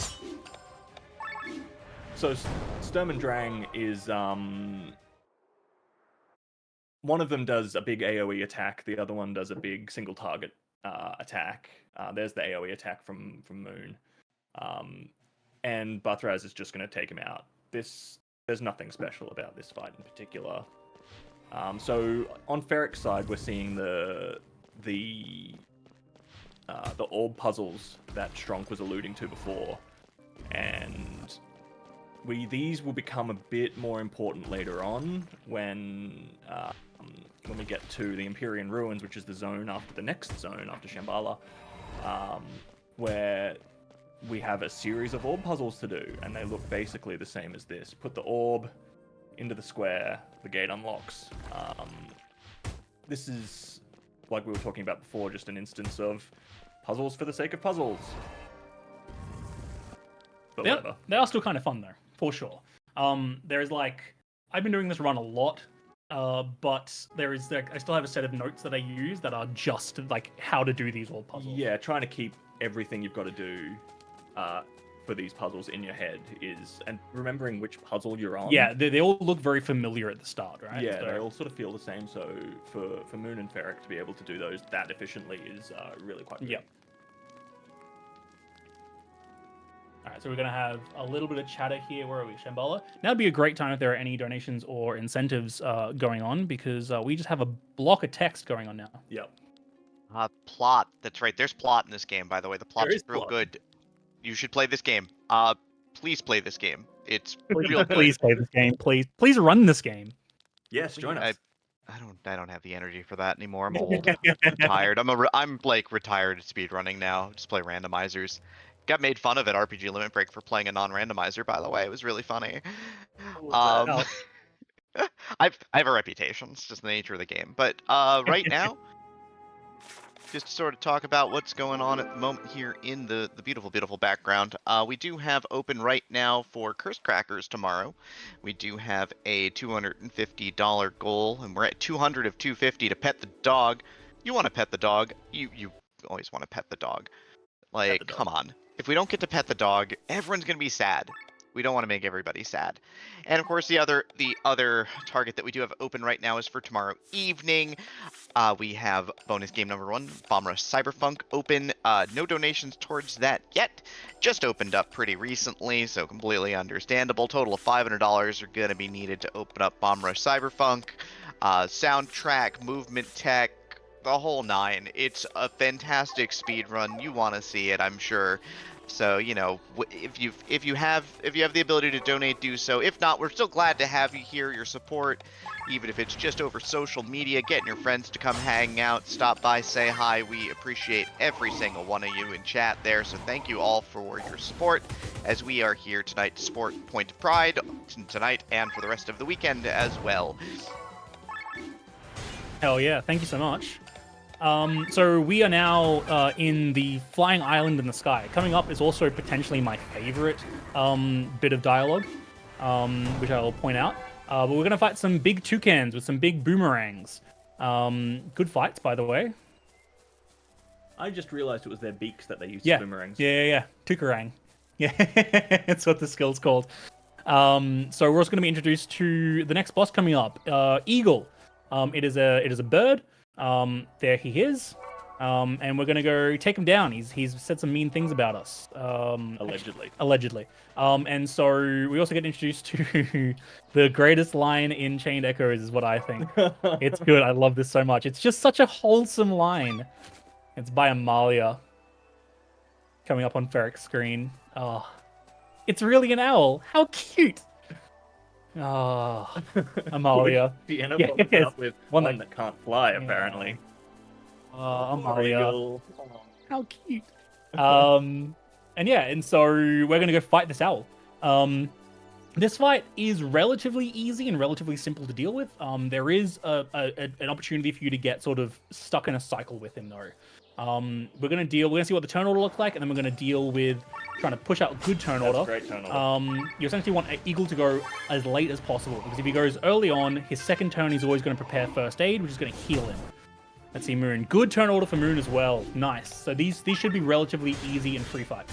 Yeah, you can definitely get stuck in a loop on this fight where you just can't deal enough damage to mitigate the first aid that Eagle will do. And yeah, there's no way to stop him from using first aid, so you kind of just need to ride it out, keep dealing damage, and it can waste a lot of time, many cycles.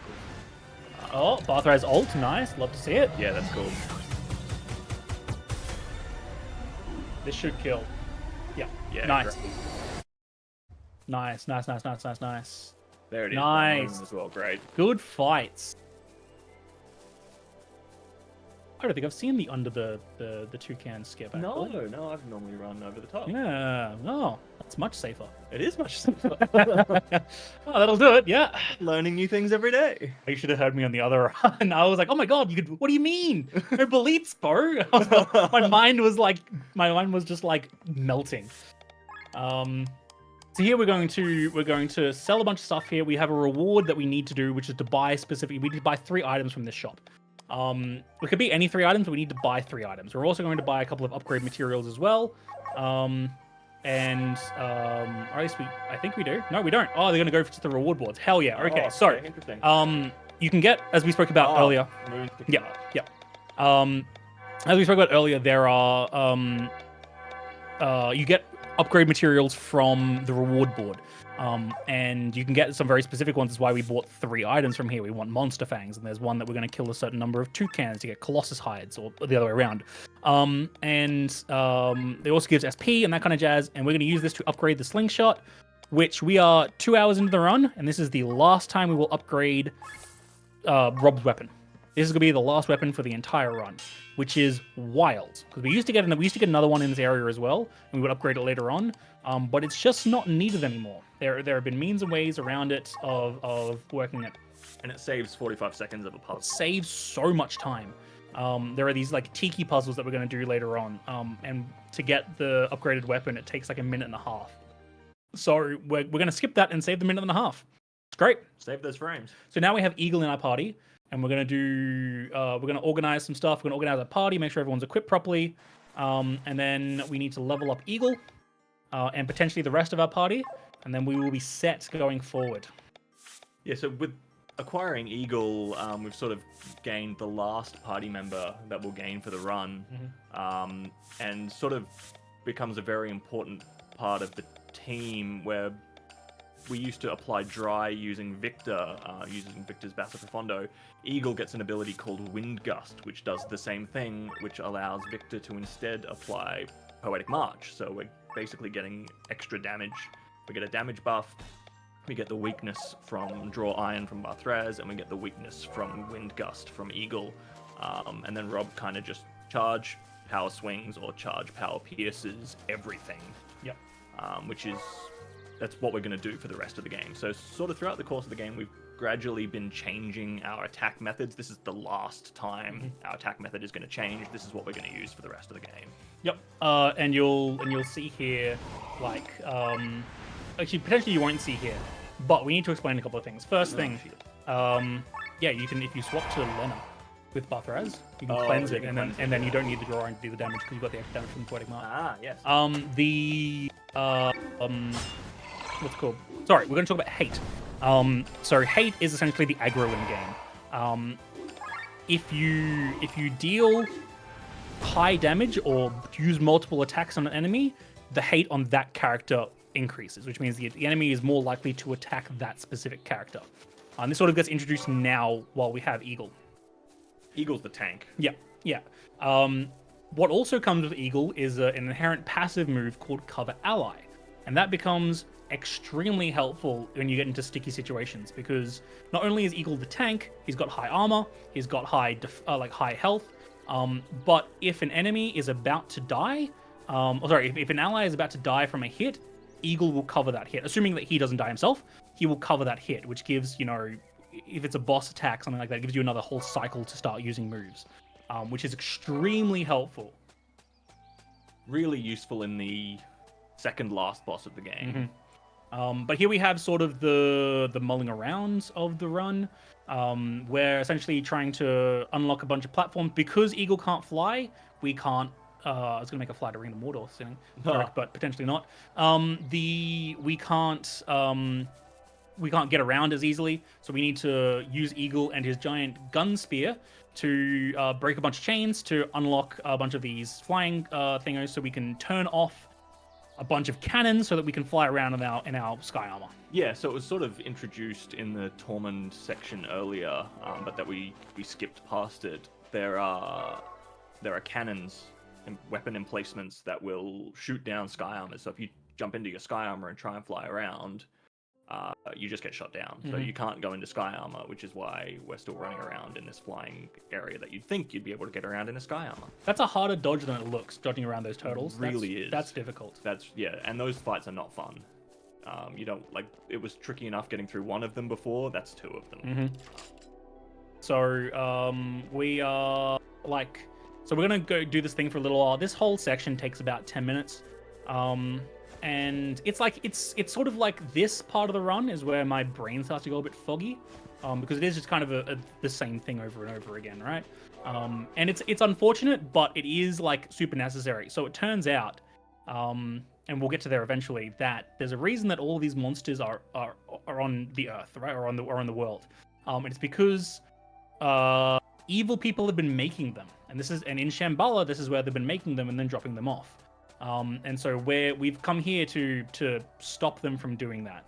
We're also going to go fight some more toucans here, to get sort of the last part of the middle part of our reward board to get some extra Colossus hides. And yeah, we're gonna see if Moon can get this first platform. If you're really quick, you can do this fight and then run straight away and get the platform. And it looks really sick. It makes you look really cool. And it also saves you from having to wait for the next platform, Which is 15 or so seconds. Oh, they missed one. Yeah, that's unfortunate. Might even be more than 15 seconds. Yeah, and this is just it's just a bad time loss. And Let's see if Farrah can do it. Sometimes just unavoidable. Let's go. Let's go. And so as you can see, now Ferric and Moon are tied up, and that's because Moon had to wait 15, 20 seconds for that. Which is a shame. This is when I said this game wasn't super RNG heavy. This zone is probably the most RNG heavy, where you spend a lot of time waiting for a what do you even call this? Floating piece of earth. Yep. To fly around. And so this is where it sort of lulls a little bit. And it's a shame that you can't speed it up too much in the speed run. But yeah, this is just necessary. We're gonna kill our last toucans here for our reward board, and then we are going to unlock the last platform here. Yeah, this is the last platform, and then we get the last ether cannon. Then we get the last ether cannon, and then we can get in our sky armors and move on to the next. Correct. Who's a familiar boss? Yes, but looks like a thumb. Looks like a thumb. Yeah.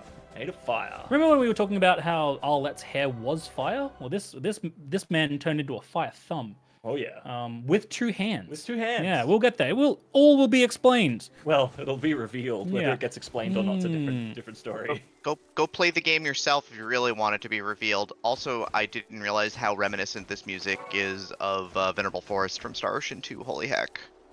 Yeah, it's very much a game that's filled with those if you recognize this, you've done well. Well done. I think one of my favorite things about this game is the items that you can pick up are all named really quite cleverly, except for one item in this zone where the developer what happened there? Oh, that's unfortunate. Where one of the items is just named ASD2, And the item description is something along the lines of like, the person who named this thought of the name ASD1 and thought it was appropriate for this too. Called it ASD2. It's something along those lines. It was like the person who named this couldn't be bothered. Yeah. It's great. There's a lot of just funny sort of references. There's a piece of armor that we'll pick up later on called plot armor. And it's the best armor in the game. It's the best armor in the game. Yeah, it's really good. And the developer the writer knew what he was doing. Yeah, absolutely. It's so well done. So well done. It just sort of like, it hangs a lampshade on just lots of funny different tropes, while still kind of following those tropes anyway. Yes. It's quite funny. Yeah, it leans into it a lot. Yeah. It's like, if you can lean into it, why wouldn't you, right? Yeah, it's great. This game is so well written and well translated too. This game was originally German. Was it? I thought it was made in English. Was it? Yeah, I think so. I know the developer's German. I thought it was made in German. I believe it was made in English. Okay, well then I'm wrong. Ignore me. I think it was made in English. But yeah, it's also got like just so many languages that you can choose from. All right, so there's a chance that these That was an ASD. there you go. That these monkeys can use a really mean move that I won't pronounce. But they didn't. So what that does is it reduces the amount of attack and amount of defense that you have. And if you use it on Rob, it's fine. It's like a 50-50 whether you'll still deal enough damage to do it. Most of the time you will, but there is a chance that like you just won't, and that just makes the fight really unfortunate. But like there's a chance that it's because we have the aggressiveness turned down.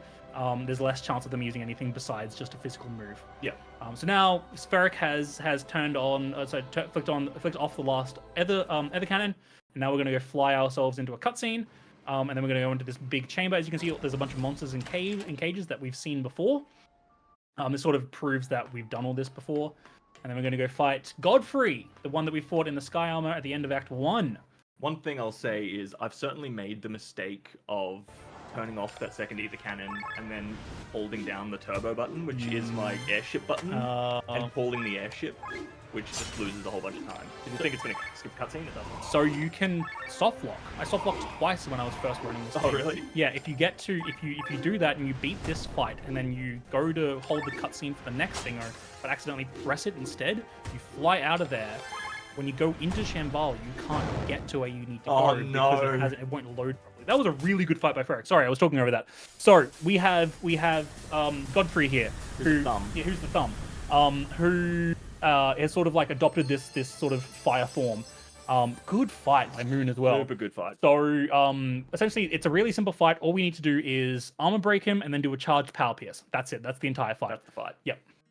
And so like the hands, if you kill the hands come back. There's also like the more you leave it, the more fire damage that Godfrey will do. But the fight is pretty self-explanatory. Yeah. Break the armor, do some damage. Yeah. Godfrey, so the generals, Frederick's generals all have a different element. I think Godfrey's the only one that you fight in the story. Maria? Is she a...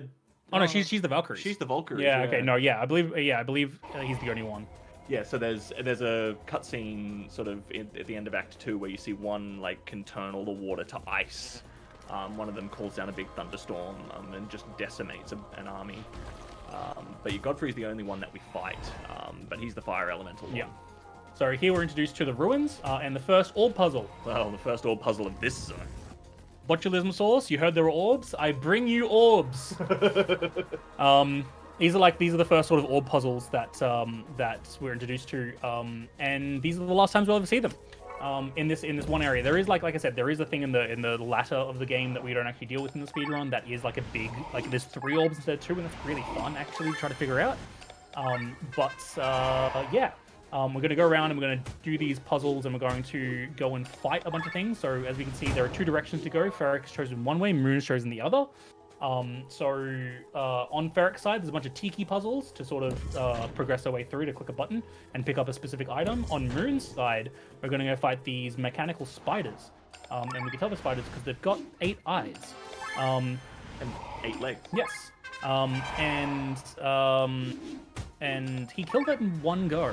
That's Ronk and I were figuring out that before. Some of these fights, you just end up with a lingering one or two little spider eye machines. And now I could see Strunk's face. He's trying to figure out as to how they all were defeated in one power swing. Because that shouldn't happen. For whatever reason, one should always, despite the fact that the damage is similar, one should always survive. So we're going to see if it happens again here. Wow. It did. Okay, we're going to have to talk to Moon after this. Yeah. I have questions. Because that saves a whole extra attack, which is, let's say, 5 seconds per fight, and there's maybe 5 to 6 of those fights in the zone. I watched Moon's upgrades, and I didn't see anything out of place. Maybe. Oh, sorry, out of place isn't like different to what we do, right? Maybe SP gave an attack up somewhere on Rob. Potentially. Interesting. That's very. Yeah, we sorry. have to watch this back. Yeah, you can hear like I don't know if you can hear the cogs turning in my head as we do this.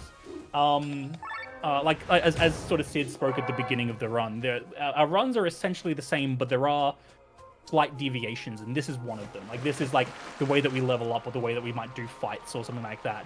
Like both Ferric and Moon are very Sienna heavy, whereas Sid and I like to use Killian as much as we can. And like it's really cool to see, because Ferric and Moon have spent so much time trying to sort this stuff out, and they've done an incredible job on trying to sort this out. And it's so impressive to see this, and it's also like really impressive to see them like doing the run against each other, because as a team, you know, they've done this, and they've done such an incredible job. Yeah, it's really good to see how close. Yeah. Like, Stronk and I have done runs, and Stronk is a much better runner than I am. And Stronk is a much better runner than I am. There's literal tens of minutes between us. But to see both Ferric and Moon literally within like 30 seconds of each other. Yeah. For basically the whole race is really quite incredible. It's an absolute testament to their skill as runners. They put in some absolute work, and it's really showing. I'm very proud of them both. As am I.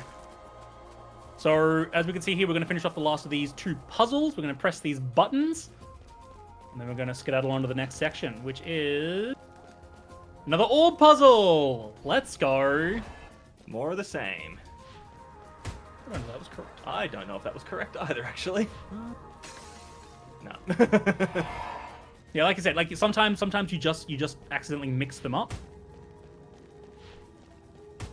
Yeah, there's a lot of this to just keep in your head at any given time. Yeah, and like we said a while ago, like they all kind of look a bit similar. So, and also like the hitboxes on them aren't stellar either. Yeah, and you don't just walk in; you have to walk up to them and press X or A or whatever your button of choice is.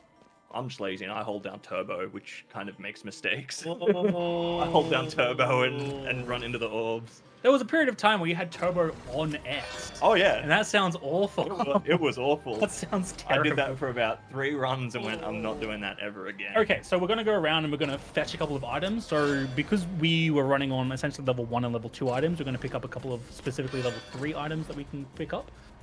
Specifically armor and weapons for Sienna and Bathraz, and then some armor for Glenn, and a weapon for Victor, which I don't know, potentially might not even be in there. Yeah. But we're going to pick these up because we're running on like level 1, level 2 gear. So we need to try and pump as much damage as we can, because we're now in essentially like the latter half of Act 2, or Act 3, or like the middle half of Act 3, right? Middle half? Yeah, the middle half of Act 3, because after Shambhala, we essentially go straight to... after you go to after Raina's the ruins, Grave, right? Yeah, after the ruins, we go to Raina's Grave, which is essentially the boss rush of the game. And then Mary Lee. Yeah, sorry, Mary Lee. But then you get, I guess Mary Lee is the start of the boss rush. You get Raphael and you get everything from there. Raphael, okay, yeah. yeah. But like we're essentially like we're at the sort of the midway of Act 3. Semantics. Yeah, the midway of Act 3 now, and we're still running with like the starting Sky Armor gear. Besides that sick looking Kerberos that we equipped to Bathraz. The one with the sort of spiky arms. Yeah, it's cool that all the different armors have different named armors that give different stats also look different. Because all of the weapons when you're on foot all look the same. Yeah. It doesn't matter whether you've got a level 10 bow or a level 1 bow, they look the same. But all the sky armors look different. Yeah. And all the weapons look different. It's really cool. Yeah, and it's like, oh hey, Monster Fang drops, excellent. Nice. So those big gorillas, they are weak to like wind, but they also just have an inherent dark weakness to them as well. So if you were to use Dark Shot, you would deal a bunch of damage. These guys can be troublesome. These fireworms, they can be very troublesome, and it's like mostly because they have like a fire AOE attack. Enacting them is by far the best idea because you just entirely mitigate one of their thingers. Yeah, just like you could just, if they keep using fire attack, like you see on Ferric's screen, there you go. Like that's just so much damage, especially while we don't have the sort of the gear to deal with it properly. Yeah, these can prove pretty tricky despite the fact that they're just mobs. Yeah. There's not a lot of moments in this game where you just get to sort of press A to win, except for the start of the game. Yeah. The tutorial sort of sections, like early Act 1, there's a lot of just press A to win this fight, because you don't have a lot of abilities and the fight's pretty simple. But even like we're 2.5 nearly hours into this run, and there's just new things happening all the time, makes it a lot to keep track of, especially without breaks. Like you'll notice that the only moments we've had that are breaks are just like 30 seconds of press A to get through cutscenes, and that's it. Yeah, there is one auto scroller, and that's right before the last boss of the game. Yeah, and that's not much time to break. It's really not. You are switched on the whole time for 3.5 hours. Yeah. And it's like it's a lot. Like that's the thing, is that this is 3.5 hours of non-stop like action to action.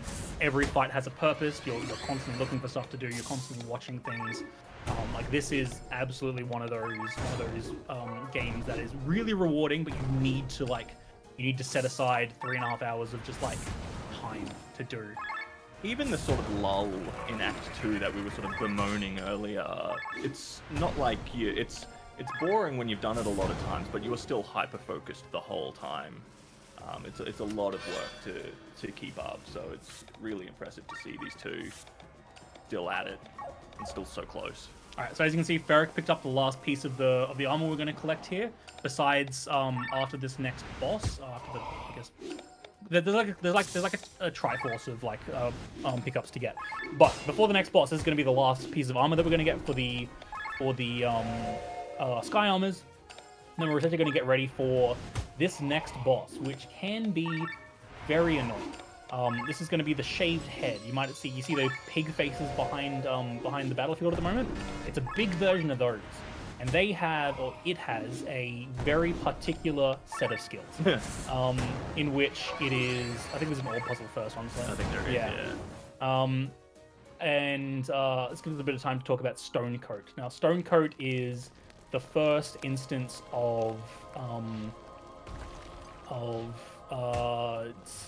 an ability that removes all damage, essentially, that can stack up to multiple times. And we'll see this once more in another fight, but this is the first one. This is sort of the worst iteration of it, honestly. It means that if he uses it, like, you need to do 5 separate attacks to break it, and then you need to hope that he doesn't use it again. So we have worked out a method, Catbus, worked out a method, one of the original sort of helpers and routers and one of the pioneers of working on glitchless, worked out that enact salvo, if you enact every single turn, the chance of it using Stonecoat is so low, to the point where it's never going to happen. Yeah, Stonecoat doesn't make the fight a reset, it just slows it down just enough to be annoying. So there you go. So we skipped the first turn of Stonecoat, which means it will go into an attack phase. We're going to enact again, which means its next turn won't do anything, and by that point we'll die. Sorry, but by that point the shaved head will die. And as we saw on Ferric's screen as well, the enact strategy worked as well. It used Stomping Hand instead of actually just using Stonecoat, and now the fight is, we don't have to worry too much about it anymore. The good fights. Yeah, great fights. Mm-hmm. There we go. Well done. Nice. Yeah. Yeah, there's no attacks that deal multiple hits, not in the way that would triggered who hits that would count for Stonecoat, which is a real shame. So you have to spend 5 actions just doing nothing, which is pretty rough. Yeah. So we have spoken about the overdrive bar before. The overdrive bar in Sky Armor doesn't actually matter. So there's like a way of like, if you're in gear 1, it goes to the left. If you're in gear 2, it goes to the right after every move. It doesn't actually matter too much in the speedrun because all the overdrive bar does is makes a loud noise in the Sky Armor fights. Really, like boiled down, it doesn't actually come into an effect. No one really has to think about it. No, when you're in Sky Armor, it's just fine. Just Yep. do whatever. There's no green, so there's no way of getting extra damage. You just sit there and taking extra damage isn't a problem.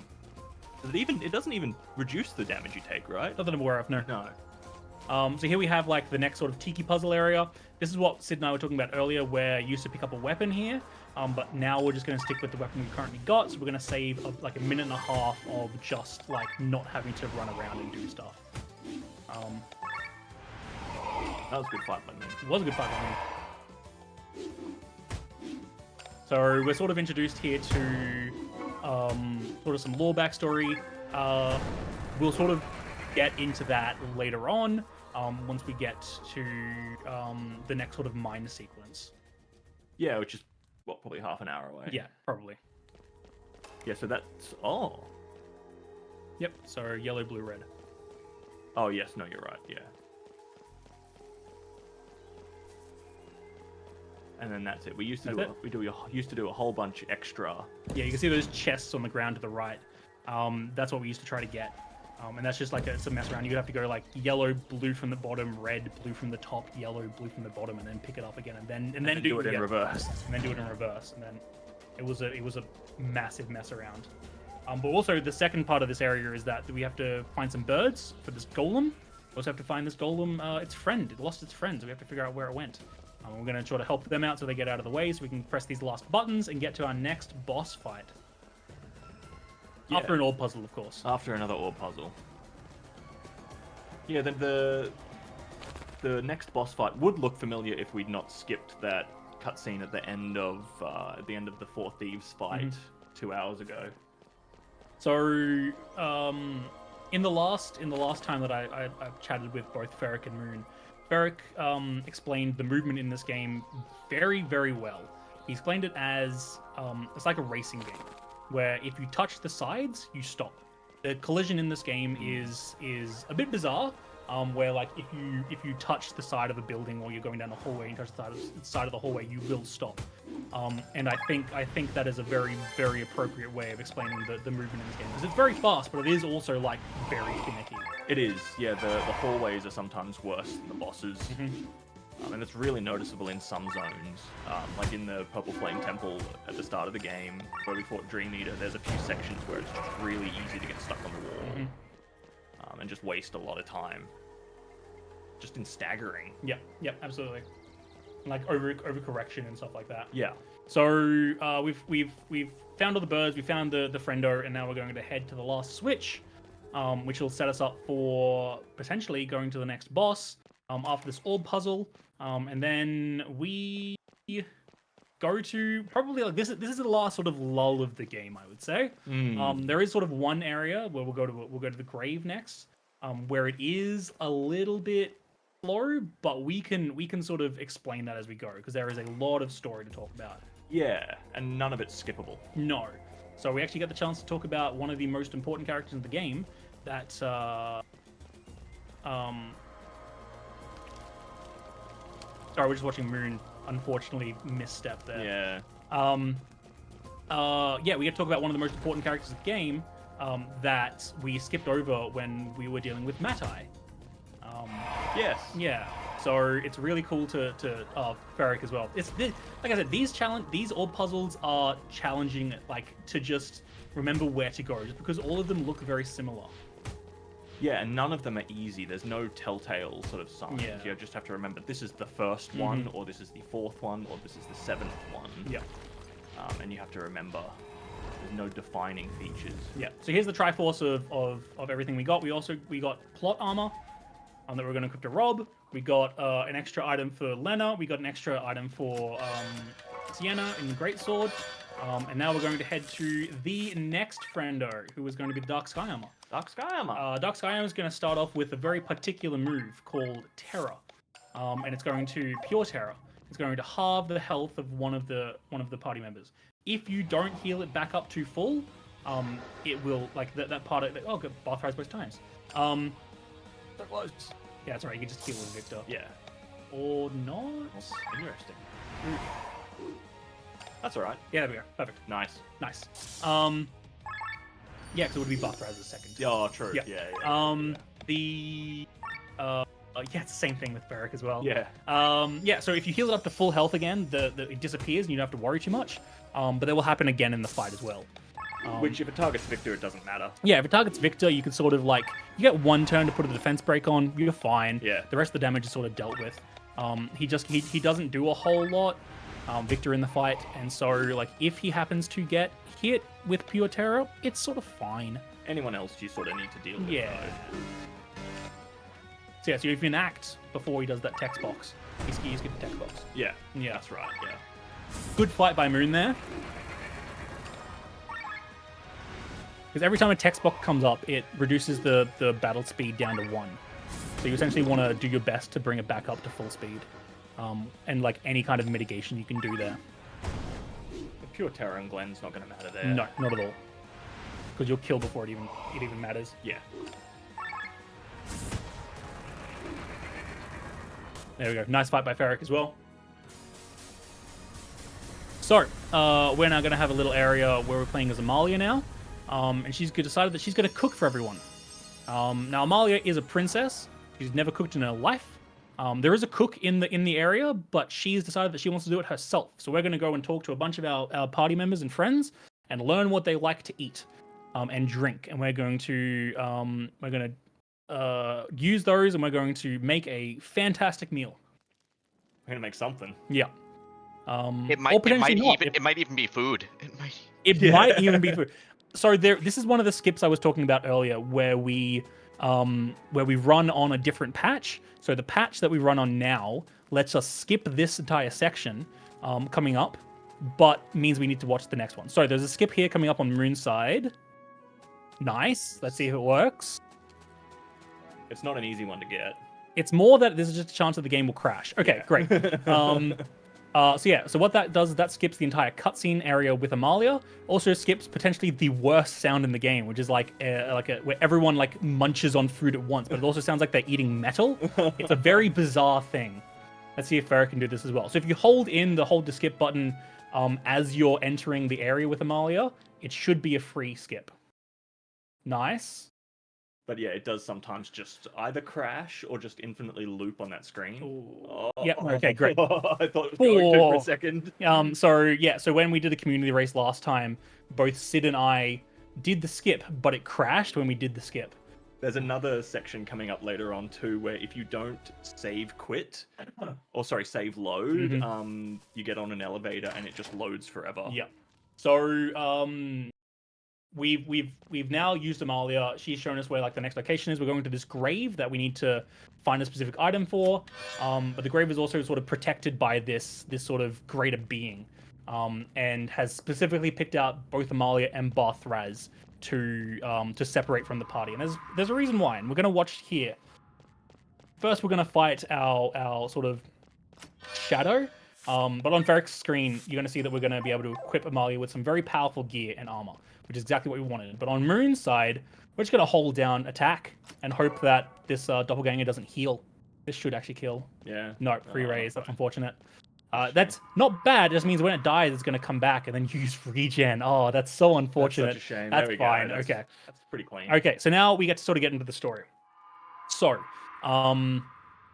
there's this whole concept of fate in the world of Chained Echoes, and these people are essentially trying to kill Amalia's family, and in to sort of stop something from happening, and so in turn kill Amalia. Now you might notice that Amalia is actually quite alive, but in this act, right before she dies, she's going to be met by the masked man, who's this dancing friend who sort of intercepts fate, and gives you the choice of like you can either die or you can give me something and I will give you power and you can go back to life, right? It's giving them your most precious of Yep, something, exactly. Right? Yeah. And so Amalia asked for the power to kill her enemies.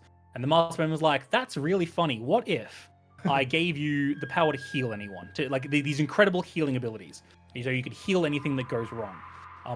In exchange for, as we'll get sort of explained in a second, in exchange for you only living a very short life. Like, so she traded her like adulthood for the ability to be able to heal anyone. And so that's why she sort of goes around and is sort of the protector of everyone that goes on.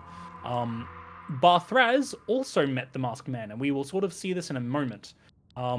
He was a lowly blacksmith, maybe not a lowly blacksmith, a blacksmith. Yeah.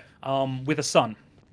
And was just sort of living in town, doing his own thing, when it got attacked. But we'll sort of explain that after this really fun fight with the doppelganger. This is a really cool fight where you essentially like you light Claymore a couple of times, and then you use your ult essentially. And Barthraz's ult just does, as we've said, a lot of damage to a single target, and which is no exception here. And we'll take it out. Yeah, at the beginning of these zones, both Amalia and Barthraz get access to one of their more powerful weapons in the game. Actually, this is the last weapon we'll pick up for Barthraz. It's also the most powerful weapon besides the ultimate. Yeah, it is, yeah. So his level 9 weapon. And so we just get to straight up equip that, get it for free, basically, and get to deal a lot of damage. Yeah, and so like that's really helpful because he deals a lot of damage. But getting back to the story now, Barthraz told his son to sort of run away, but the son got captured by these bandits, yeah. And they kill his son, which is wild for a game to do, like any story, right? But the son gets met by the Masked Man, and so the son gets given the powers to be able to inhabit a suit of armor. And as we can see, the suit of armor takes out the majority of the people, right? Great, fantastic. Unfortunately, not enough. The suit of armor gets taken down, which means that the soul of the son is sort of like stuck in this decrepit suit of armor now, forever. And Barthraz like can only look back and watch until he dies, and then he gets visited by the Masked Man, who quips that coming out twice in one day is unheard of. And so Barthraz gets given the ability to be able to control metal at the cost of his limbs. And so he essentially grafts his son onto himself, and is able to like take down the bandits essentially. So his metal limbs are actually the body of the suit of armor that contains his son's soul. So he's always with his son. He can't talk to him, as he sort of explains, but he can always sort of feel their presence. Yeah, so there's a moment at the start of the game when you first meet Barthraz where whenever he refers to himself, he'll always say we, and Sienna kind of picks up it, or Glenn picks up on it and goes, we? Why is he calling himself we? And then in this scene, you realize that whenever he refers to himself or refers to his body, he's referring to him and his son's body, which is quite a dark tone. Very dark. Really? So here we've got the classic JRPG enemy of Demon Wall, a big wall with swords. We're going to do a quick upgrade section here, set our party up, and we're going to fight a wall. Oh yeah, and the wall doesn't... Well, the wall, it's not a classic Demon Wall fight where the wall travels toward you and tries to crush you. Instead, it's just got swords and tries to hit you. Yeah. It can also blind you. Yeah, in another instance where, like, blind is actually the worst thing that can happen to you. This game, there are 3 fights where you just can get blinded out of nowhere. Yep. So we pick up 3 eye drops. Some of us pick up 3 eye drops. Well... It's like, the thing is, like, it's so unlikely that it's going to happen that it's not worth picking up. But if it does happen, it's worth picking up. Yeah. It's like that sort of like... Yeah, it's not a run killer, but it could be. If you're on a really good pace and you get blinded, then it's pretty disappointing. So here we're just going to essentially, like, make sure that we're attacking from both sides. We've got, there you go, good fight from Moon as well. Good. After leveling up, you are definitely way more powerful to take it out. And here we have, there we go, there's Shining Eye, so Rob got blinded. Rob got blinded. That's really not what you want to see. But he picked up the eye drops! Let's go, Ferric. Yeah, that's great. So, blind, like all other debuffs, will just disappear after time. Each time you use an action, you'll reduce a tick on the on the debuff, but it just costs time. You don't have to wait, not like in other games where you'll be blind for the rest of the fight, or blind until it runs out over time. It's per action, so you can just use actions to get rid of it. Yeah. But that costs time. Yeah. Nice fight by Ferric. Good recovery.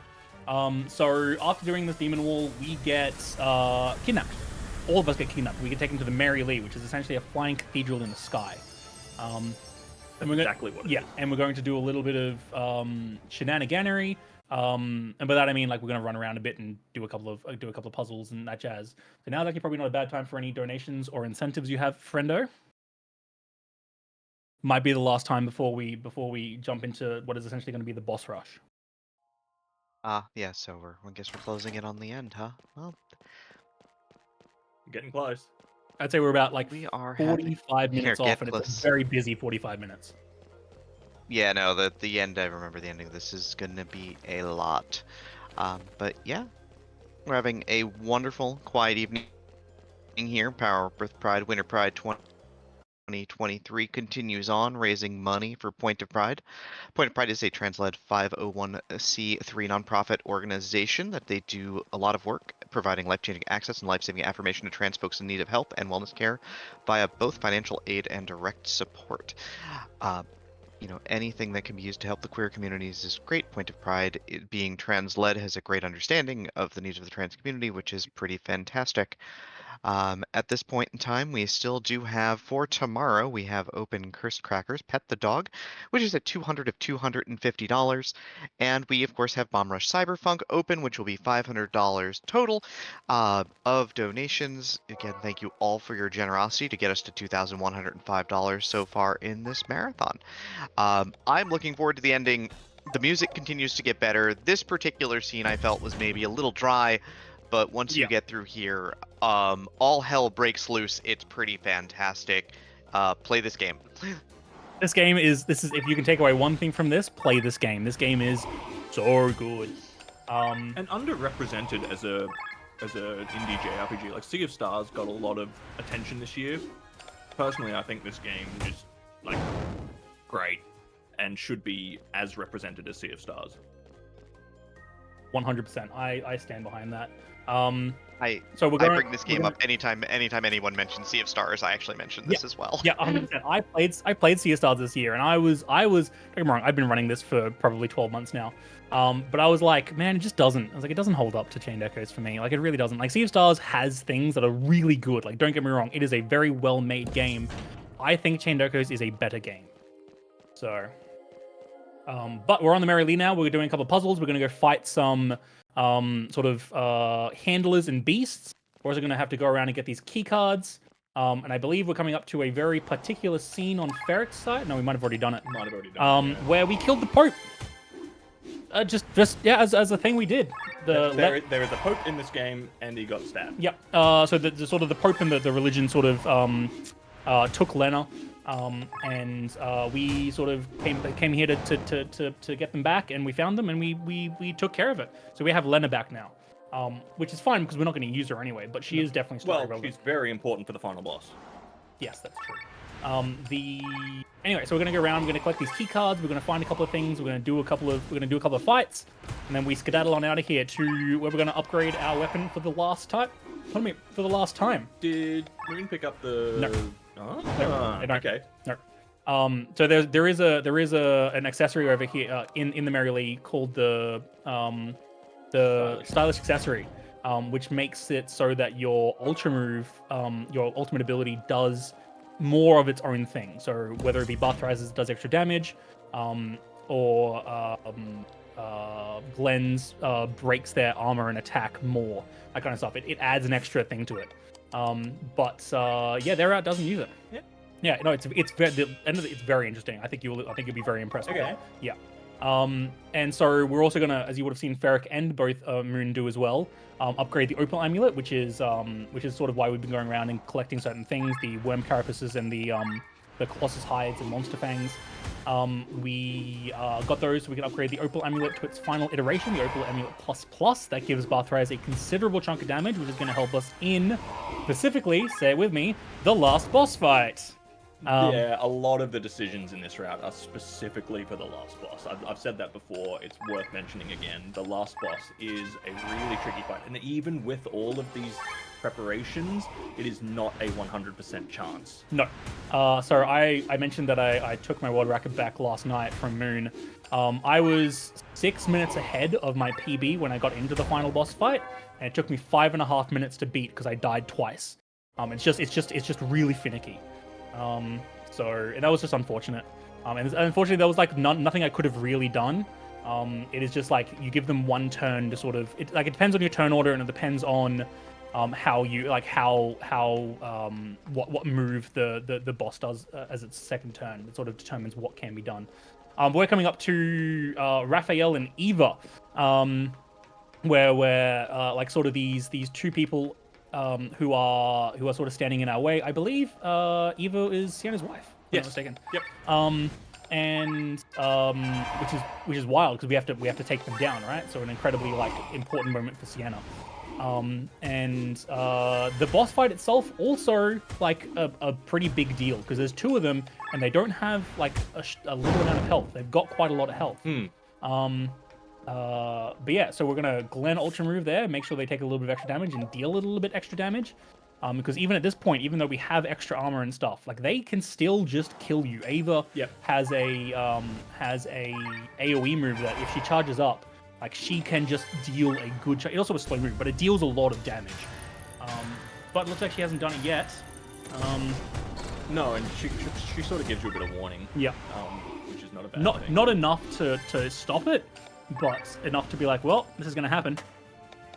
Plot-wise, it's revealed here that Sienna was once part of the church. She was once what are Good fight, Moon. What are Eva and Raphael? They're like there's a name for them. Oh, I forgot, but they're essentially like the high-end faces of the religion, but because they've got their mask on all the time, like no one actually knows who they are. Very similar to so it feels very similar to the judges from Final Fantasy 12. Yep. Heavily inspired by that, I would say. So here we see both Ferric and Moon doing two different ways of doing the fight. Ferric took out Eva first. Eva has more health, so it's smarter to take her out first. In that grand scheme of things, however, that does give Raphael a chance to use, as you would have seen there, sort of a chance to take no damage. They chose to resist all magic, which was really nice, but the second phase of Raphael can get a little bit hairy. I have a tendency to take out Raphael first and then go for Ava, but either way, like there's no correct way. Yeah. So here we are at the next sort of puzzle of the game. We're inside Glen's mind. So that means two things. One, we have this fun puzzle to do. Two, we don't have Glen at the moment. So if you put everything into Glen, you are sort of like a bit disheartened here because you just don't have a chance. Hold on a second. Are we gonna get blinded? Maybe. Maybe. Yeah. Oh, miss. Let's go. Missed only Rob. Yeah, let's go. That's really good. That's really nice. Well done. But there is a storm, I believe. But there is so we're gonna go around and do the stuff. Sorry, as I was saying, we're inside Glen's mind, and this is because Glen just found out that he is part of the same race that Lena is. So Lena is what I've been sort of calling the goddess race, I guess. But when you die, as I've said before, your soul goes into the maelstrom. There is a particular if you do a particular ritual or I guess spell, you can actually take your soul with you every iteration you go. You don't remember anything, but you take your soul with you every time you go. If you were to remember, it means like as you start to go crazy and you start to like essentially start to die, which is what we're doing in Glen's mind. Is Glen found out and we're trying to prevent that. Lena also knows that she's one of these people as well, but she dealt with it a little bit better, or like maybe I think that was maybe when the Pope was helping her out.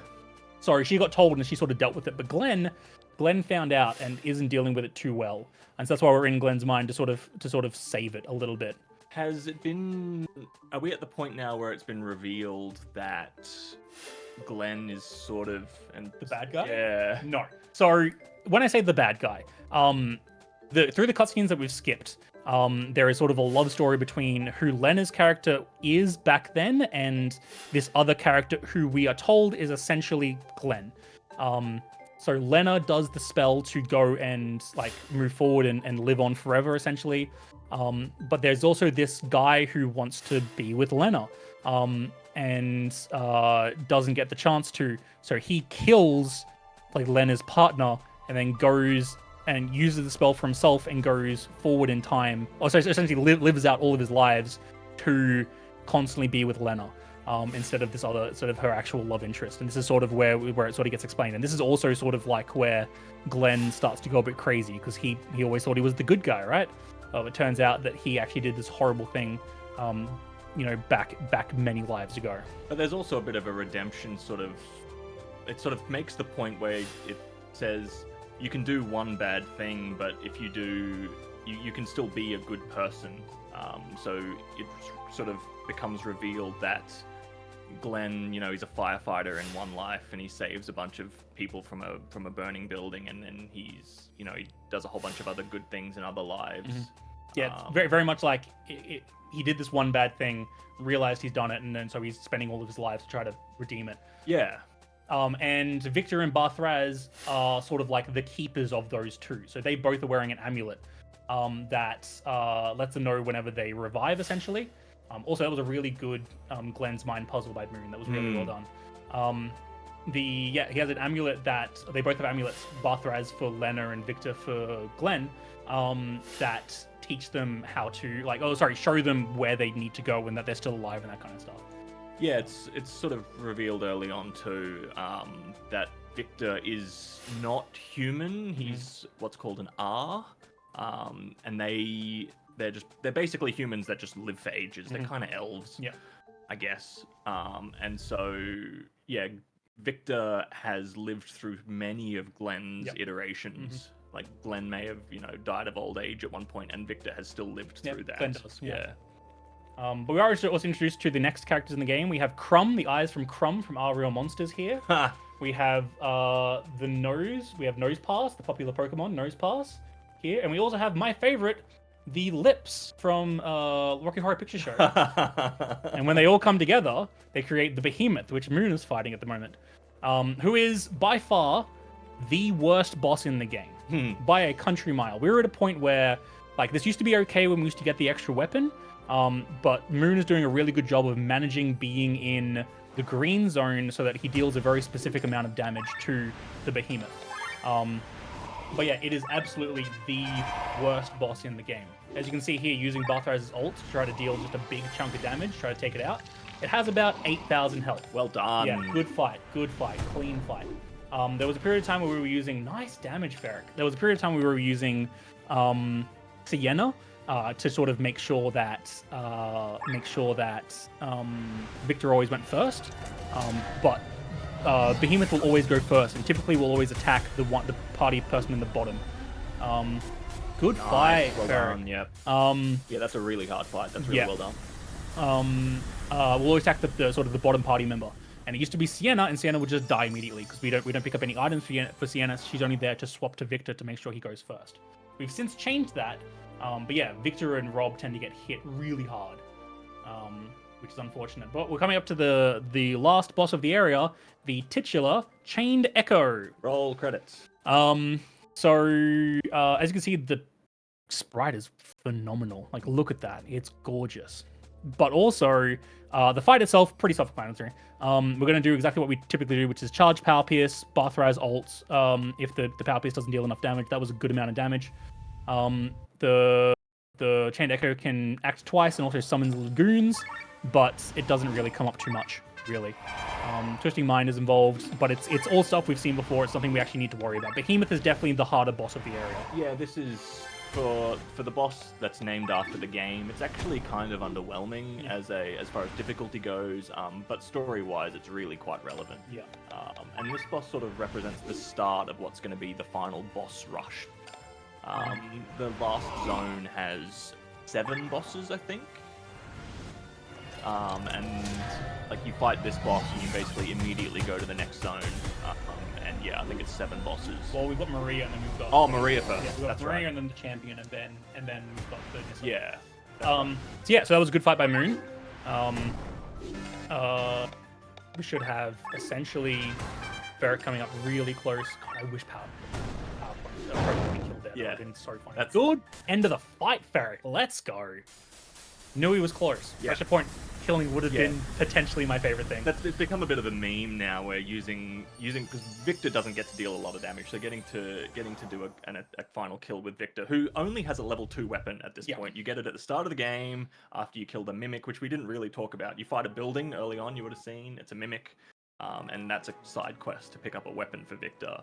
And one of his abilities is called Pressure Point, and it doesn't do a lot of damage, but when you can kill with it, which happens often enough that it's relevant and still worth trying. Like, you've got just a sliver of health left to get rid of.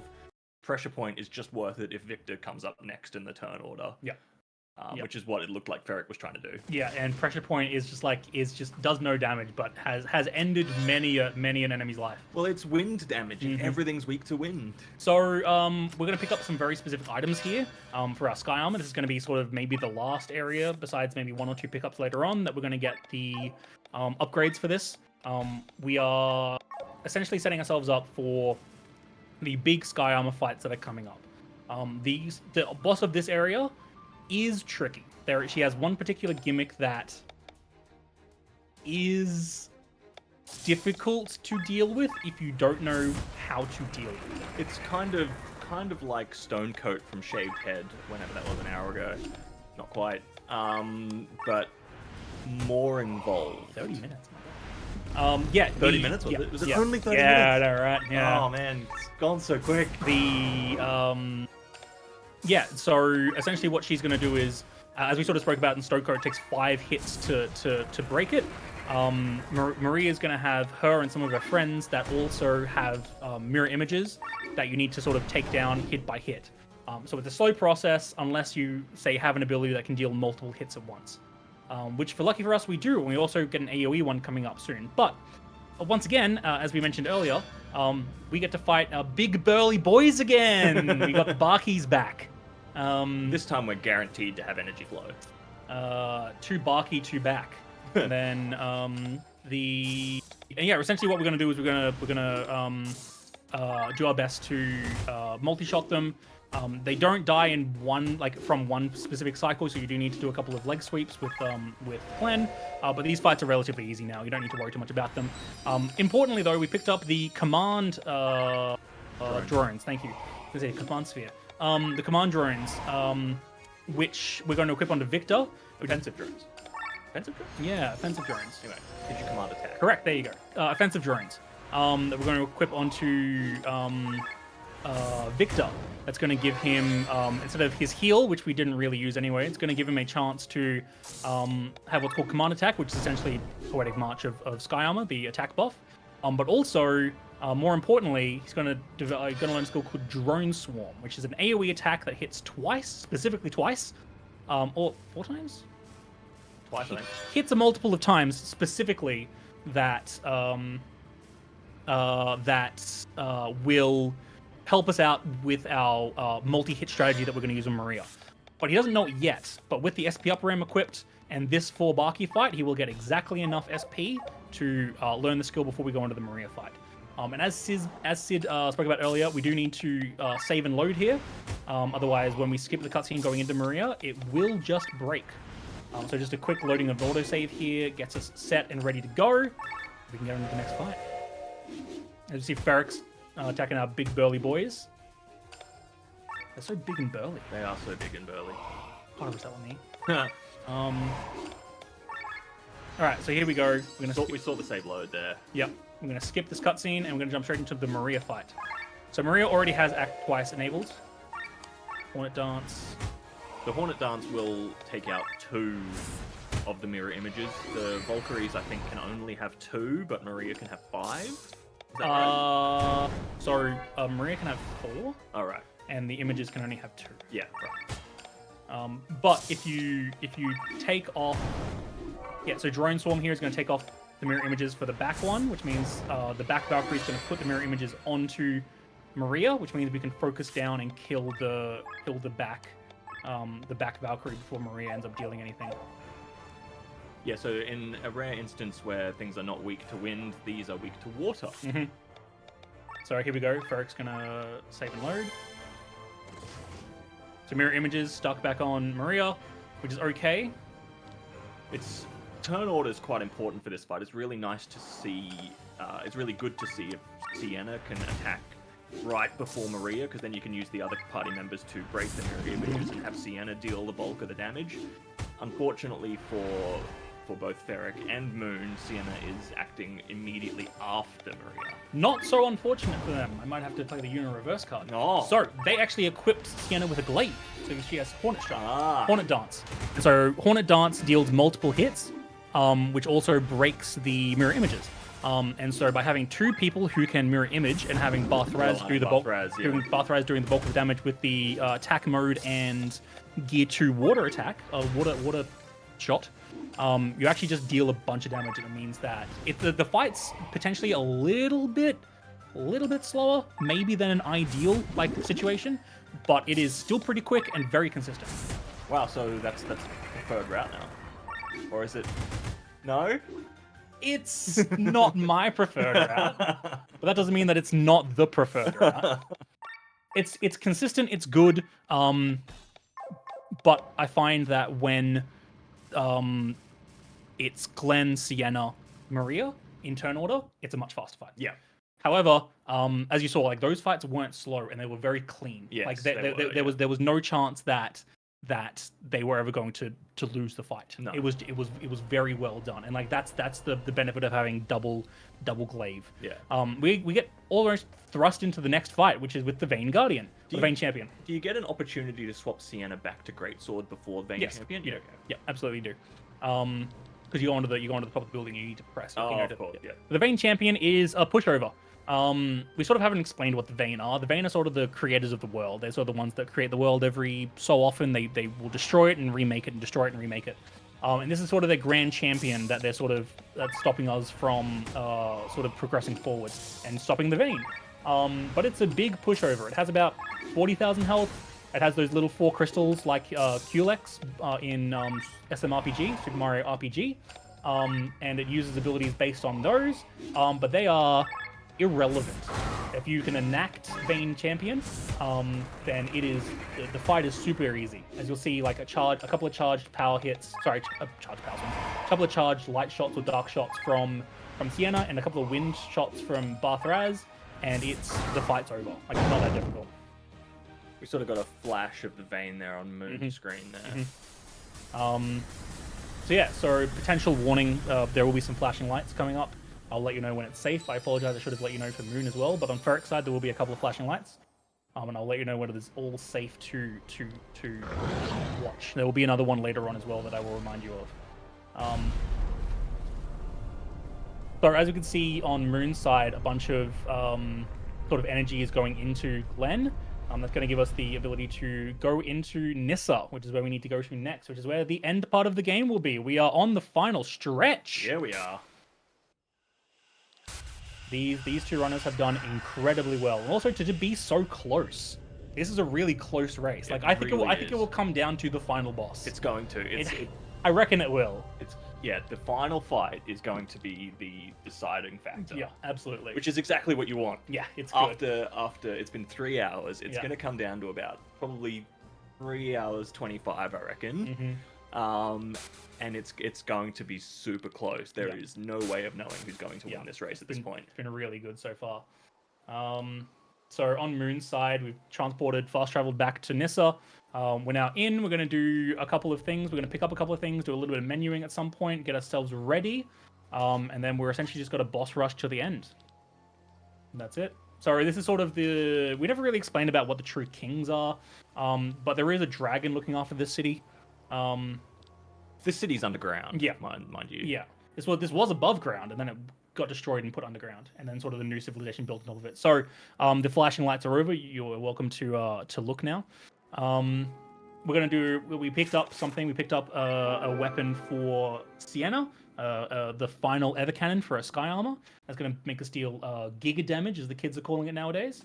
And we're going to do our final level up, or maybe not the final level up, but one of the bigger level up menus in the game. As most you would have seen in big JRPGs, there is always like one or two really big, long, intricate menus. This is the one for Chained Echoes, where we're learning very, very, very specific skills in a specific order.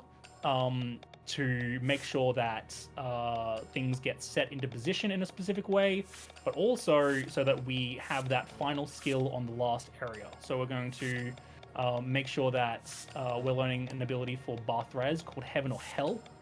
So we've spoken about Berserker for Barthraz. So Berserker means that you deal an extra 150% damage, but you take extra damage. Heaven or Hell means you deal 200% damage, but you die in 3 turns. So you don't take extra damage, but you will just die in 3 turns. That can be mitigated by using Heaven and Hell again, or beating the fight. But like that sort of puts a time constraint on you. But it's like such an incredible like risk reward mechanic that it's you can't not use it. So we're gonna do that. We're gonna level it up to level 2 as well. We're gonna make sure that Magic Up is leveled up a very specific amount of times. And then we are looking pretty good. We're gonna make sure Lena. Very specifically, Lena has 3 moves. She's going to have Fire Coat, she's going to have Water Coat, she's going to have Wind Coat. What they do is they essentially mean that you have your elemental attack. Like Rob has currently Earth Attack and Water Attack. If Lena uses, say, Fire Attack on the party, it means everyone in the party has Fire Attack. Or Water Attack, it means that everyone in the party has Water Attack at that point. We're going to be able to use those to stack them up to be able to deal with very specific things coming up. And we're also going to upgrade stuff like Armor Break for Glenn to make sure that Armor Break lasts longer. It lasts a very specific number of turns, right? All this is sort of down to the wire, and that's sort of what makes the final boss fun and exciting. And tricky. So both of them have done their menus. We see Ferric here picking up the Ether Cannon, and then we're into the last sort of couple of mob fights before we do ourselves a big final boss rush. Yeah, and it really is a bit of a boss rush where it's just I was actually just thinking when I said 7 before, I was including the other game. Yeah, including White. I know, I counted them and I was like, actually 6. Yeah, no, there is. But we'll get to that. We'll get to that. Yeah. Very, very recently, there's been a boss skip. Sorry, this is the glitchless category, but we as a community decided that skipping a cutscene is not technically a glitch. Sorry, there was a boss earlier. We used to be able to skip Demon Wall by skipping a cutscene in the grave. We now have a new boss skip where if you hold down the cutscene skip button and skip a specific cutscene for a specific length of time, we skip the entire boss fight. And that sort of was deemed in the community as it's not actually a glitch because it's still all intended in-game actions. Even if the consequence is unintended. Correct. And we sort of decided that a long time ago before this was even found. But now that this has been found, it very much works in Glitchless's favor. So we're going to fight a couple of purple piggies, which is sort of the classic color change of earlier enemies. The old reskin. Yep. So where Moon is, there's a chest there. We used to be able to pick up that item. That's called the Rainbow. That's the second to last weapon for Rob.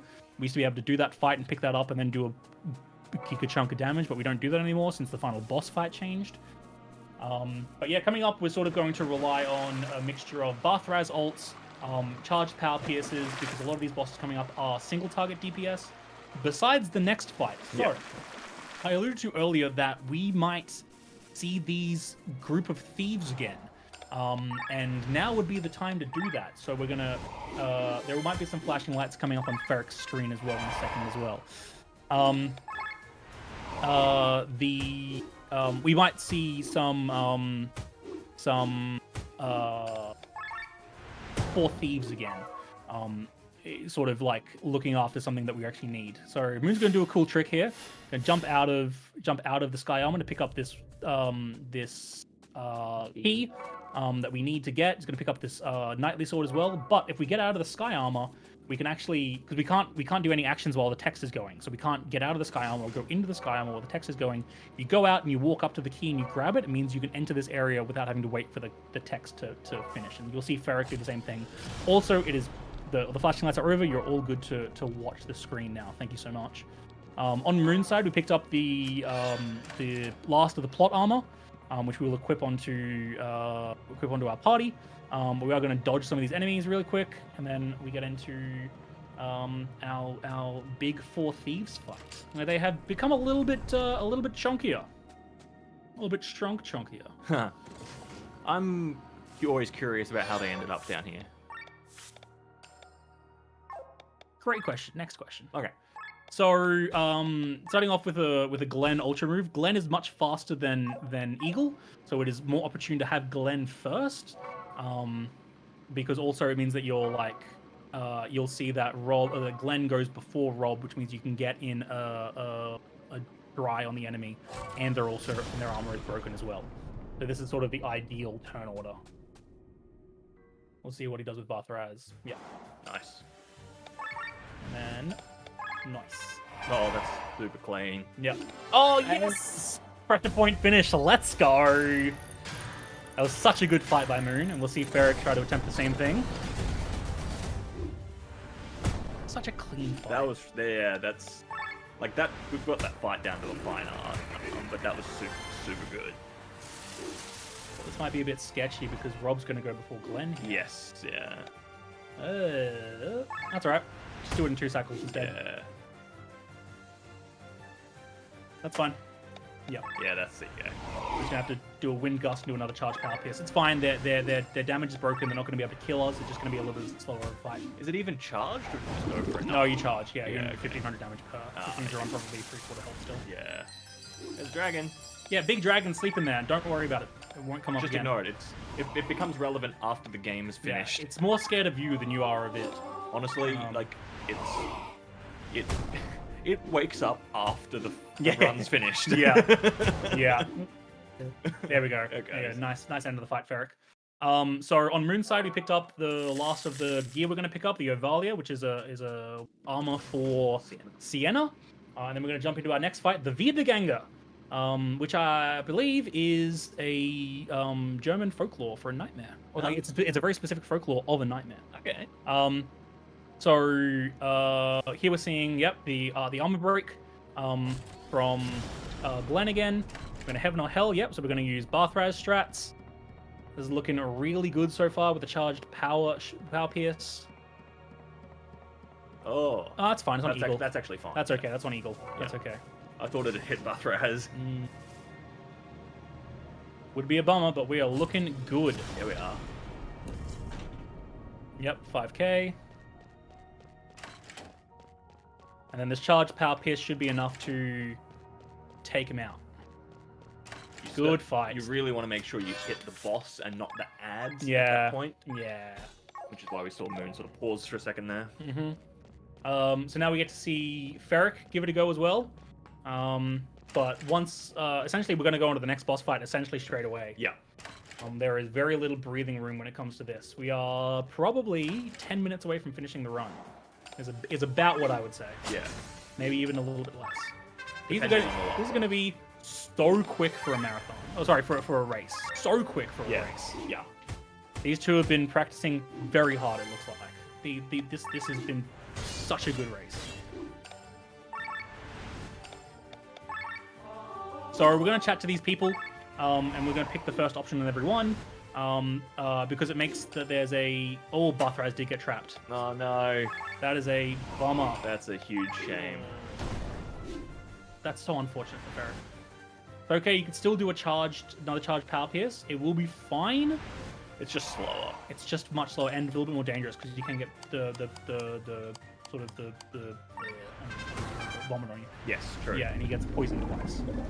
Yeah, poison Odin will deal a bunch of damage. Yeah. Poison Odin twice is fine though. Yeah. So here we have on Moon's side, Boss Blobby, as I've called him. Nice. Okay, that's fine. Okay, you should be able to ult here now. Yeah, nice. Is that on the wrong target? Yeah. Oh, no. That's unfortunate. That's why we talked about going on the ads instead of the regular ones. Oh, that is such a shame. That's okay. We could still charge Power Pierce now. It's fine. Yep. It just will take a little bit longer. It will, yeah. And that's the thing. Like you're coming towards the end of the run. Like you've done a lot. Nose is heading in. Like this stuff will just happen. This fight is just not great at the best of times. I've made plenty of mistakes. Yeah. There's a moment coming up here at the end of end of the memory blob where if you don't pick up that glowing key that's behind him and you just teleport away, you lose a bunch of time. I've certainly made that mistake too. Nice charge power pierce. Let's go. A lot of mistakes. I believe to in make God. here. Didn't kill. Oh no! You should get another shot in. Yeah. Oh, that's such a shame. That should still be fine. Oh. That's a bummer. That's unfortunate. Like I said, these fights can just go really wrong. And it's like it could be any reason, right? These fights, like we're coming into the point where like we're at the end of the run. Like these fights are meant to be challenging. They are. So yeah. And the RNG of Bathraz being caged Yep. there is just really unfortunate. super unfortunate. There was a cool skip we just saw Moon do there, where it looks like that fight should have happened, but the tiny hitbox of the Sky Armor actually meant that no, it didn't. Okay, so here we're going to see our first sort of skip. This is what we were talking about earlier. This is what called the Wyatt skip, because we skip Wyatt. Let's see if it works. It looked like... Oh. Maybe. Yeah, nice. So essentially what you want to do is you want to hold in the cutscene button as you enter that room.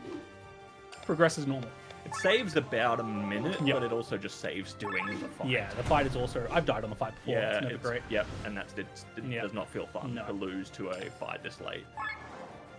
Okay. Yes, here we go, Ferric. Let's go. I love to see it. Yes, there we go. Good fight. Yeah, good job. Good recovery. All right, so Moon is gonna go do his final menu, buy some stuff, sell some stuff, and then we are into the final 3 fights of the game. Which none of them are easy. No. Every single one has the opportunity to just cause problems. Yep.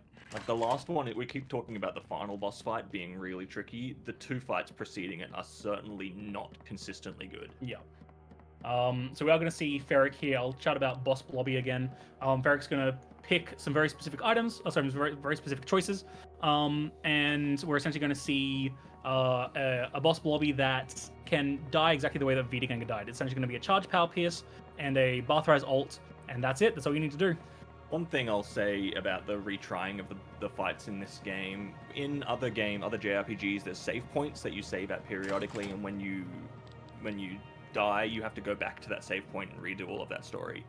In this game, when you die in a fight, you immediately can just reset the fight. That you can either go back to your last save, or you can just go, no, I want to redo it, thanks. And it drops you straight into a menu, you can make some changes, and then just redo the fight. So that's even casually, that's just super nice to not really have a whole lot of feel bad and a whole lot of redo. You don't have to like go through 20 minutes of cutscenes to then redo the boss again. It's just a really great quality of life feature. So here we see a blue boss Blobby. That is a hard thing to say. That is. But nothing a Charge Power Pierce can't take out of the way. Good damage. Should be able to finish off with an ult. We should be laughing. Maybe one more Power Pierce shot. Maybe even a pressure point to finish. Looks like we're going to need a little bit more damage. Pressure point would be great. Oh no, heroic ode. Alright. No, we're going to need Charge Power Pierce. That's fine. So we're going to watch Moon here real quick. Going to go into the first fight. We're going to fight Big Killian. Killian's back and in a big way. In that he is bigger. There we go. So that's the finish of Boss Blobby, which is nice. Well done, Ferric. So Killian fight. Essentially, it's down to Killian has a couple of phases. He's got an attack phase, a defense phase, and also like a charging and ultimate attack phase. So he's going to start off with changing phases into the attack phase, and then he's going to attack.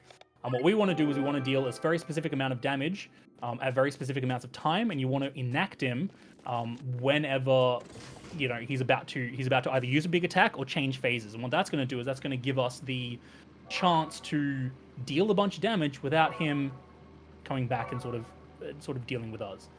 So this fight's looking really good for Moon. It looks like he's going to go into his Ultima, even if he gets a chance off. It looks like he's going to be really close to killing it here. Yep, change of plans, and he's going to charge an Ultima. Yep. Yeah, Current cool. Ultima strike. Nice. Good shot. So, light shot should kill. So I'm having a look at Ferric to see if he can get He's got one more turn. There we go. Good fight from Moon. Ferric found out this skip, so we should be... Yes, let's go. Well done, yep. Good skip. All right, so this is the auto scroller for the game right here. This text. We can't skip this text; it would just play as it does. Yeah, there's no way of making that faster with turbo. No. And so Killian's now going to go find Alfred, or turn into Alfred, I guess. Which is sort of like the biggest of the Vayne champions, I guess.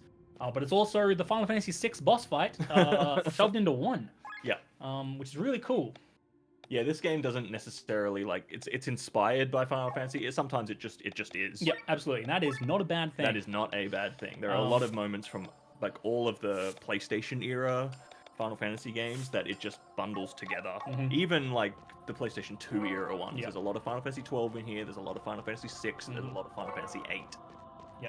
All right. So we're gonna see an ultra move to start off with from Glenn. Oh man, Ferric's catching up. Let's go. Yeah. So we're going to see an ultra move from Glenn. Then we're going to essentially set ourselves up. Because this is a multi-target fight, we're not going to be able to rely on Barthrise's ult. So we used Glenn's there. And we're essentially going to charged power swing and try to deal as much damage out as possible. It should take it to about 2 charged power swings, assuming that we're in the correct overdrive section and we've got both Poetic March and Heroic Odon. This should be fine. But it could also just go astray. So the witch down the bottom has a chance of like causing something called Death Stagger, which means that good fight so far. Good fight. Look at that. Nice. Okay, sorry. So time might be coming up in about a minute or so. I will say that. Time for Moon anyway. It'll be coming up in a minute. We are going to try and talk about this, but I'm going to let it play out for a second. So what we're essentially doing here is we're trying to one-hit kill Vayne. And we're going to use that as Barthraz's sort of like big special. So we spoke about earlier how if you stack elemental debuffs and elemental weaknesses on a boss, Barthraz's ult doesn't actually use them up. It uses them all, and like it sustains over the course of all the hits. The entire right? ult, yeah. And so we're going to see that was such a good fight from Ferric as well. And so we're essentially going to see us charge up Barthraz to make sure that he's pumped up. He's got Berserker, he's got Heaven and Hell, he's got the extra magic up, he's got both. He's got a bunch of coats on him. The Vayne has armor break on him, and they're essentially going to ult to win. And this should be looking really good right now. See what happened. Mm-hmm. You go Heaven and Hell into Berserker, right? No, he's already used Berserker. So He just extended Heaven and Hell. yeah, no, I know. Yeah, because he's missing water. Oh yes, sure. Yeah, okay. So items, yep, water bomb. Water bomb. Then we should be able to ult here now. Yeah. We should win. Whoop. That's the wrong button. That was so sketchy. Oh, Wait for it. all right. So time should be coming up. Unless. Yep, Yeah. time's coming up right about now. That's time for Moonblazewolf in 3:25. What an incredible run! So yeah, there's no like win screen in this. It's just when the last Yeah, when the last hit goes. Yeah. All right, now we get to watch Ferric. Ferric's gone Alfred at the moment. Looks like it's going really well as well. We just got a first charge power swing off. Such a good run move, Moon. Well done. Really, really well done. 3:25 is a great time It's to such get. a good time. Great time to get in a race. Really is. Okay, so light sword. Yep, perfect. Nice. Take out that big boy. Nice. Shielding Berserker. That's fine. That's also fine. Weapon perfect. This fight's going really well. Power swing. That's chill. Show me a light claymore. Nice. Okay, so it should just be one more hit to Alfred and we should be good. Please be a pressure point. Oh, good. To a bit of pressure point. Regular attack should kill. Not quite.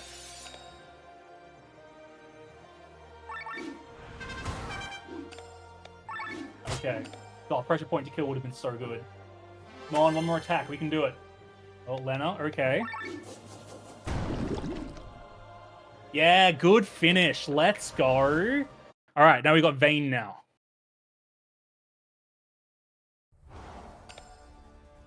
Okay, so good turn order. Good turn order.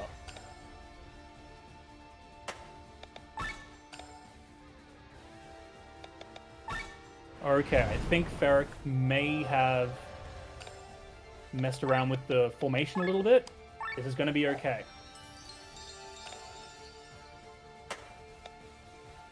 Chill. Okay, excellent. So, heal up. Either that or he did that to make sure Sienna took the hit. That's brilliant. That's actually real clever. Oh my god, that's great. That's not something I've seen. Let's go. That's so good. That's super clever. Oh my god, Sienna has work. Oh, that's unfortunate. Oh, for that's Lena. a shame. To get 4 hits in a row to Lena, that's Yeah, rough. that's unlucky. That's okay, because Barthraz does have a turn or so to sort of buffer. So if anything does go wrong, we are sort of fine. But yeah, this is where sort of buying a bunch of meals will come in because we don't have the cleric class. No, that's right. So When I do this fight, I have a tendency to sort of just go all in and not even heal. I swap over to Amalia and I level up heal all Yep. and use a big healing spell, and that sort of gets me through. Yep. But that is once again a little bit sketchier. It's a bit sketchy, it's a bit slower. It is much quicker. I lie. Oh. Yep, much quicker. So, here we go. This fight's going really well so far. We are, however, looking for one particular thing. We need to have them in hell. We need to make sure that there's an armor break. Nice. Vane's being very kind to us. It may not look like it, but Vane is being very kind to us. Okay, alright. This is looking good, because Vane doesn't get another turn in before Barthraz does. This is looking really good. So Vane will What do we not need to do use here? any of its really, We need really an scary abilities. You'd use an item. Yep. Which item are we using? Okay. Barocco, extra damage. Love it. Okay, so here It we could go. be looking really good.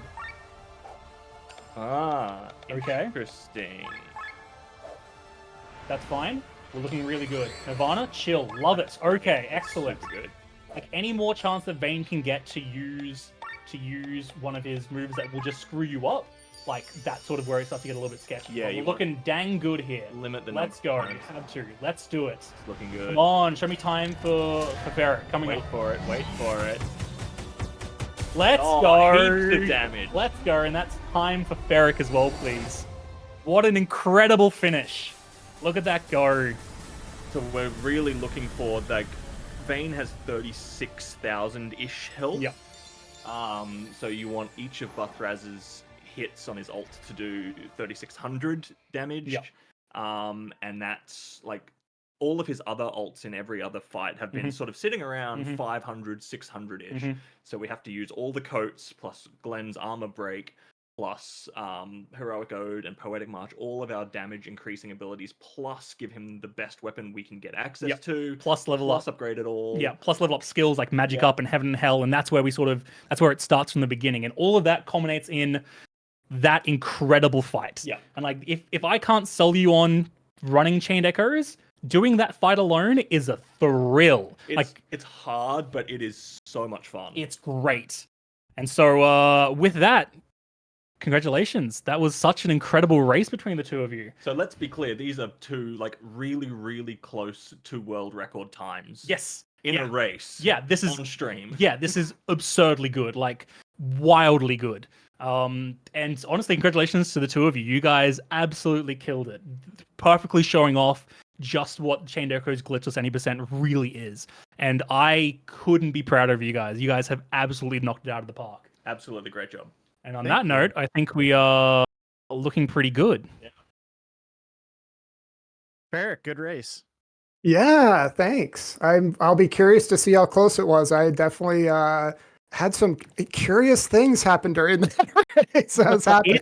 It was really close. You guys were incredibly close. So Oh man, the Wiederganger fight. If I had just cleared that one, Yeah. like I probably would have been okay. Well, but- that was so sad to see. we were in that fight at the same time. Oh, were Yeah. we? Yeah. I was trying to do the double charge thing, and I messed it all up. And then I was just like, I It's died. all right. and What like and it's then I fixed it. I fixed it, and then everything was fine after that. But yeah. Yeah, honestly, what an incredible recovery. Oh, thank you. Yeah, it's tough, like, because you're just like, yeah, I should just be able to beat this guy. But yeah, just wanted to say thanks so much to Stronk and Sid for being our commentators. I'm super excited to listen to this run back on the VOD and see how it went, because I wasn't listening in on what they were doing.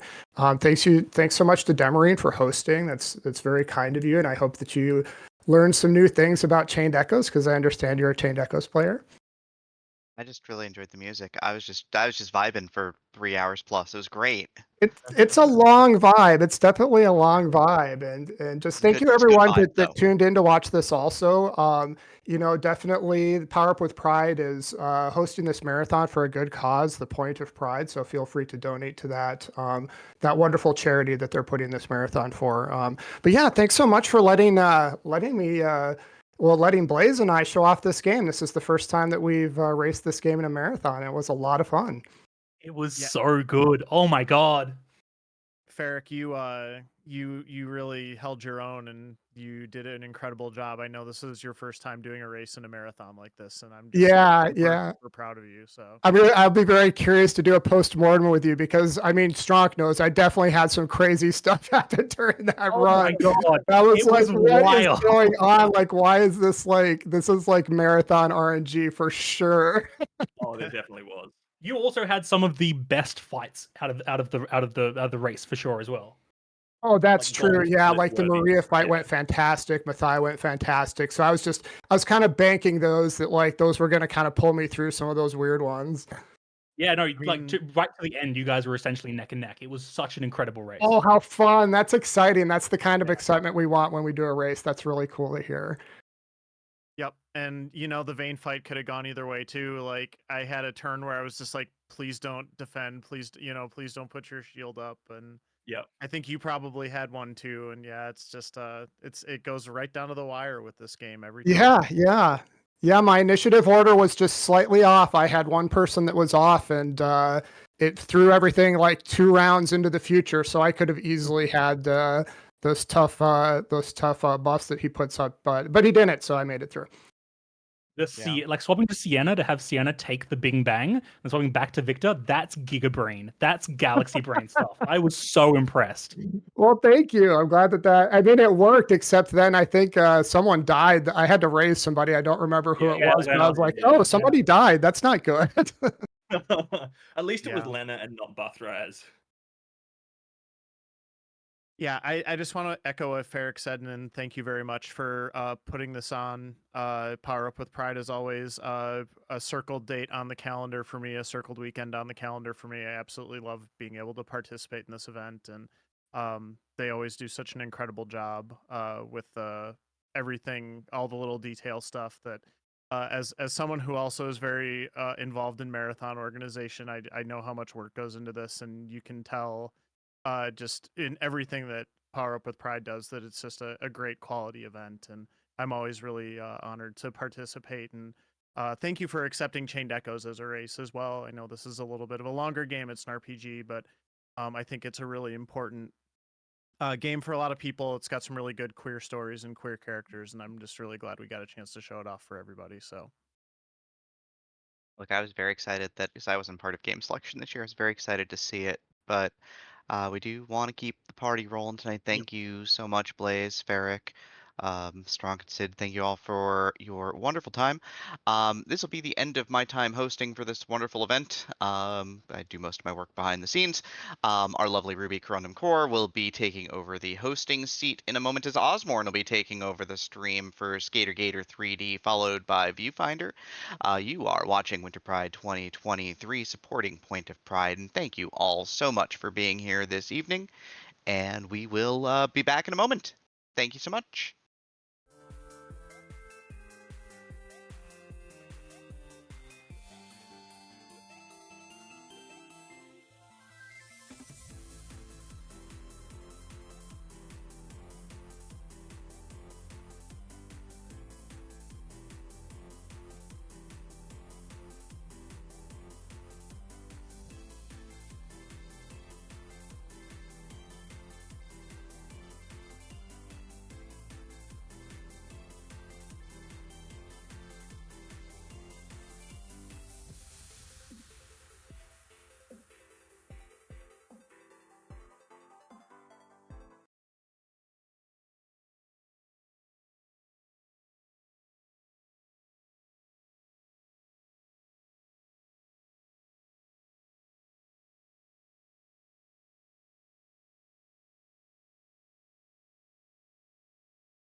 Well, hello everyone.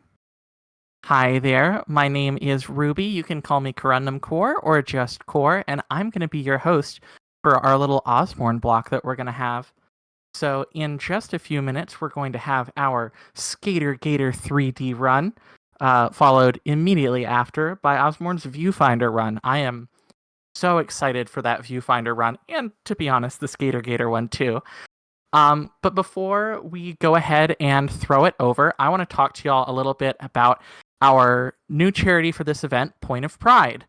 So the money that we're raising, this event will go to Point of Pride's various support programs, such as their HRT Access Fund, which is a scholarship-like program that provides 12 months of free medical care for trans folks seeking gender-affirming hormone replacement therapy, or HRT, via Point of Pride's telehealth partners. They also do things like their free chest binders, which provide chest binders specifically designed compression garments to trans people who cannot otherwise afford or safely obtain them. If you'd like to apply for one of Point of Pride's grants or garment programs, get involved as a donor or volunteer, or just learn more about them, visit pointofpride.org.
Okay, that sounds good to me.